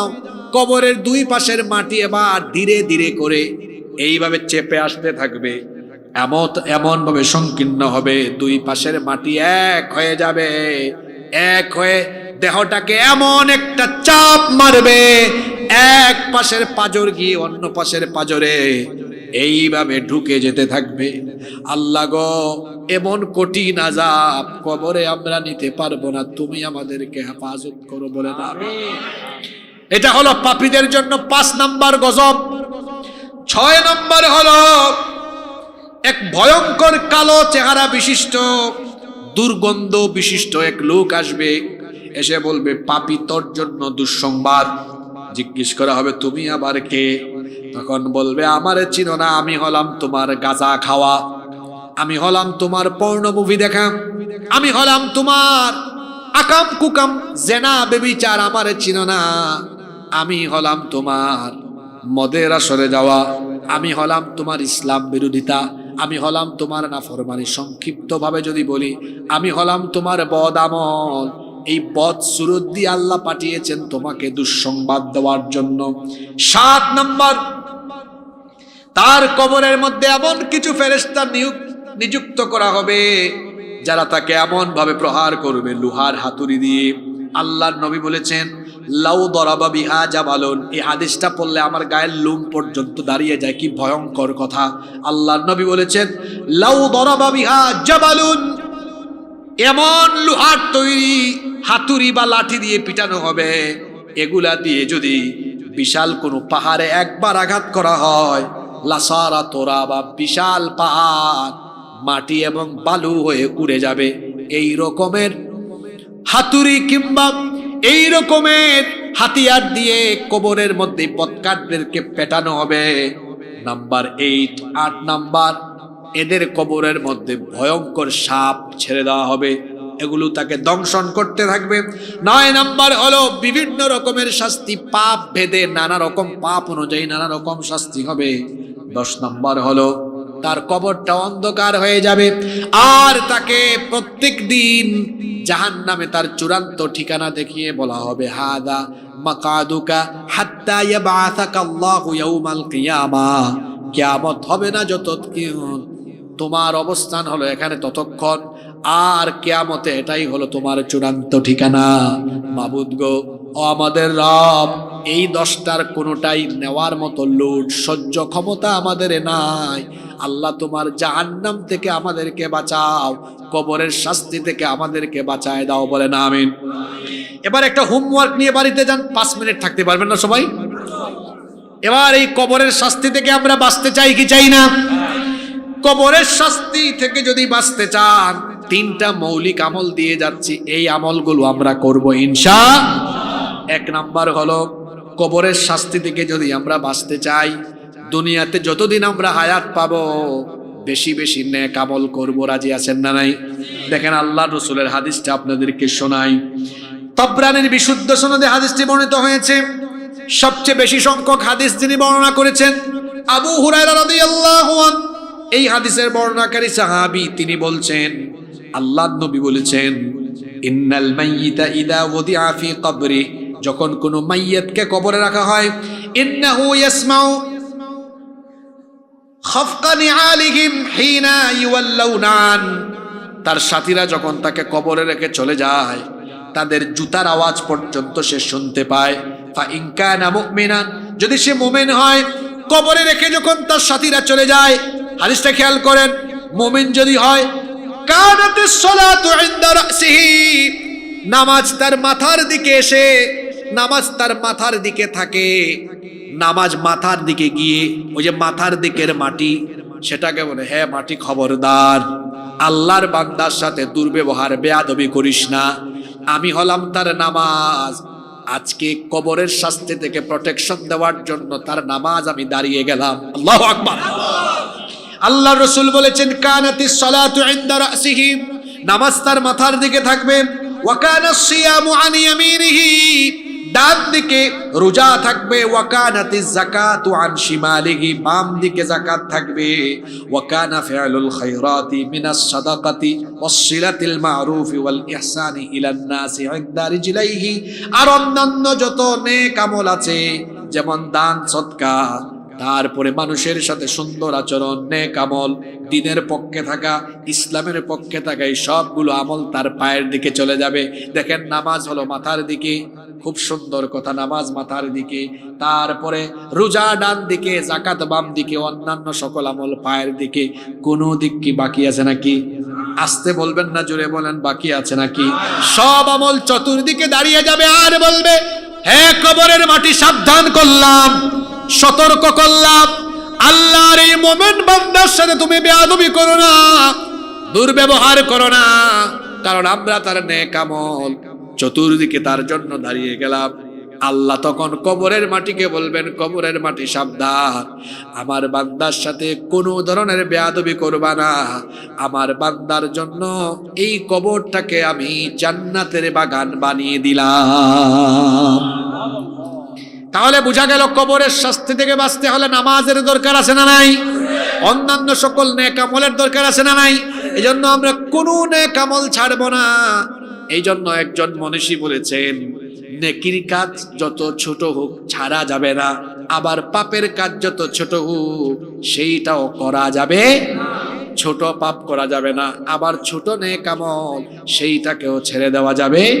কবরের শাস্তি থেকে বাঁচার জন্য আরেকটা আমল দিয়ে গেলাম, সেটা হলো প্রত্যেক রাতে ঘুমানোর আগে সূরা মুলক তেলাওয়াত করবেন। আল্লাহর নবী বলেছেন, যে ব্যক্তি রাতের বেলা ঘুমানোর আগে সূরা মুলক তেলাওয়াত করবে, ওই ব্যক্তিকে কবরের শাস্তি থেকে যিনি বাঁচায়া দিবেন তিনি কে? 3 নাম্বার, এই দোয়াটা সব সময় আপনারা করবেন। আমি নিজেও এই দোয়াটা সব সময় করি। এই যে নামাজে আমরা শেষ বৈঠক করি, প্রথমে তো আত্তাহিয়াতুল্লাহি ওয়াস সালাওয়াতু, তাশাহুদ পড়ি, এরপরে আমরা দুরূদ পড়ি, আল্লাহুম্মা সাল্লি আলা মুহাম্মদ, এরপরে আল্লাহুম্মা বারিক আলা মুহাম্মাদের পরে দুআয়ে মাসুরা আপনারা পড়েন, আল্লাহুম্মা ইন্নী যালামতু নাফসি যুলমান কাসীরা ওয়া লা ইয়াগফিরুয যুনুবা ইল্লা আনতা ফাগফিরলি মাগফিরাতাম মিন ইনদিকা ওয়ারহামনি ইন্নাকা আনতাল গাফুরুর রহিম। এরপরে সালাম ফিরায় ফেলেন, সালাম ফিরাইলে নামাজ হয়ে যাবে, অসুবিধা নাই। কিন্তু আল্লাহর নবী বলেছেন, নামাজে দুআয়ে মাসুরা পড়ার পরে সালাম না ফিরায়া 4টা বিষয় থেকে আল্লাহর দরবারে পানাহ চাও। এই দোয়াগুলো আল্লাহর নবীও পড়তেন, আপনারাও এটা পড়বেন, শিখে ফেলবেন। এই দোয়াটা খুব সহজ, সব সময় সালাম ফিরানোর আগে এই দোয়াটা পড়বেন। আল্লাহর রাসূল শিখিয়েছেন, আল্লাহুম্মা ইন্নী আউযু বিকা মিন আযাবি জাহান্নাম ওয়া মিন আযাবিল কবর ওয়া মিন ফিতনাতিল মাহইয়া ওয়াল মামাত ওয়া মিন ফিতনাতিল মাসিহিদ দাজ্জাল। কি সুন্দর দোয়া নবীজি শিখিয়েছেন। হে আল্লাহ, তুমি আমাদেরকে জাহান্নামের আযাব থেকে, কবরের শাস্তি থেকে, জীবন মরণের ফিতনা থেকে, আর দাজ্জালের ফিতনা থেকে বাঁচিয়ে দাও। বলেন আমিন। এই দোয়াটা পড়বেন, পারবেন না আপনারা? এই দোয়াটা করবেন, তাহলে দেখবেন আল্লাহ কবরের শাস্তি থেকে বাঁচাবেন। আরো একটা আমল করবেন, আরো একটা আমল করবেন, আল্লাহর কাছে চাইবেন, আল্লাহ নেক আমল অবস্থায় আমাদেরকে মওত দিও। নেক আমল, নেক আমল অবস্থায় মওত দিলে যার আখিরি কালেমা হয় লা ইলাহা ইল্লাল্লাহ দাখালাল। আরেকটা আমলের কথা মনে পড়ে গেল, সব সময় আল্লাহর কাছে চাইবেন, আল্লাহ আপনি জুমার দিনে আমাদের মওত দিয়েন। কোন দিনে? আল্লাহর নবী বলেছেন, জুমার রাতে বা জুমার দিনে যেই ব্যক্তি মারা যায় ঈমান থাকলে পরে, তাকে কবরের শাস্তি থেকে যিনি বাঁচায়া দিবেন তিনি কে? এটা হাদিস আবার শুনে জুমার দিন আসলে একেবারে জোর করে বুকের মধ্যে চাকু ঢুকায় মরে যাইয়েন না, যে কি ফজিলতের কথা শুনছে, জুমার দিনই মরবো। আপনার এরকম মওত যদি আল্লাহর তরফ থেকে আসে আর ঈমান যদি থাকে, আবার এটা ভাবিয়েন না যে জুমার দিনে মরলেই সে বেঈমান হলো কবরের শাস্তি থেকে মাপ পাবে। বিষয়টা এমন নয়, শর্ত আছে। শর্ত হলো অবশ্যই ভিতরে কি থাকতে হবে? আমাদের ঈমানের যে দশা, শরীয়ত আইনে বিশ্বাস করি না, আমাদের ঈমানের যে দশা, আল্লাহর বিরুদ্ধে, রসুলের বিরুদ্ধে কথা বলে, আছে না নাই? আমাদের ঈমান তো এমন, আমরা শেষ জামানায় আছি, শেষ কথাগুলো শুনে যান ভালো করে। আল্লাহ রসুল বলেছেন, আখিরি জামানায় ঈমান বাঁচিয়ে রাখা কঠিন হবে, আমলের চেয়ে ঈমান রাখা কঠিন হবে। সকালে মোমেন, বিকালে কাফের হয়ে যাবে, এইরকম কঠিন পরিস্থিতি আসবে। আজকে ঈমান বাঁচানো অনেক কঠিন, আপনার ঈমান ধ্বংস করার জন্য এটা যথেষ্ট, এটা আর কিচ্ছু লাগে না, এটার অপব্যবহার যথেষ্ট। এই জন্য আমি অনুরোধ করব, আসুন আমরা আমাদের ইমানের দিকে যত্নবান হই, আল্লাহ এবং রসুলের বিরুদ্ধে যেন আমরা না যাই, দ্বীনের বিরুদ্ধে যেন আমরা কোনো কথা বা কাজ না করি। আজকে শুরু থেকে শেষ পর্যন্ত আলমে বরজাখ কবরের জিন্দেগি নিয়ে কথা হয়েছে, কারণ কবর আমাদের সকলের সামনে, এই কবরে আমাদেরকে যেতে হবে। আসুন এই কবর যেটা আমাদের সামনে আছে, সেই কবর এবং পরকালীন জীবন যেন সুন্দর হয়, পরকালীন জবাবদিহিতা ভিত্তিক জীবন আমরা সাজাই, আমল ভিত্তিক জীবন গঠন করি, তাকওয়া ভিত্তিক জীবন সাজাই, যেখানে কোরআন সুন্নাহর রঙে নিজেরা রঙিন হব। আর আমরা আজে বাজে মানুষের সাথে চলবো না, সৎসঙ্গে স্বর্গবাস, অসৎসঙ্গে যারা কোরআন হাদিস পড়ে না, মানে না, এদের সাথে আমাদের কোনো সম্পর্ক।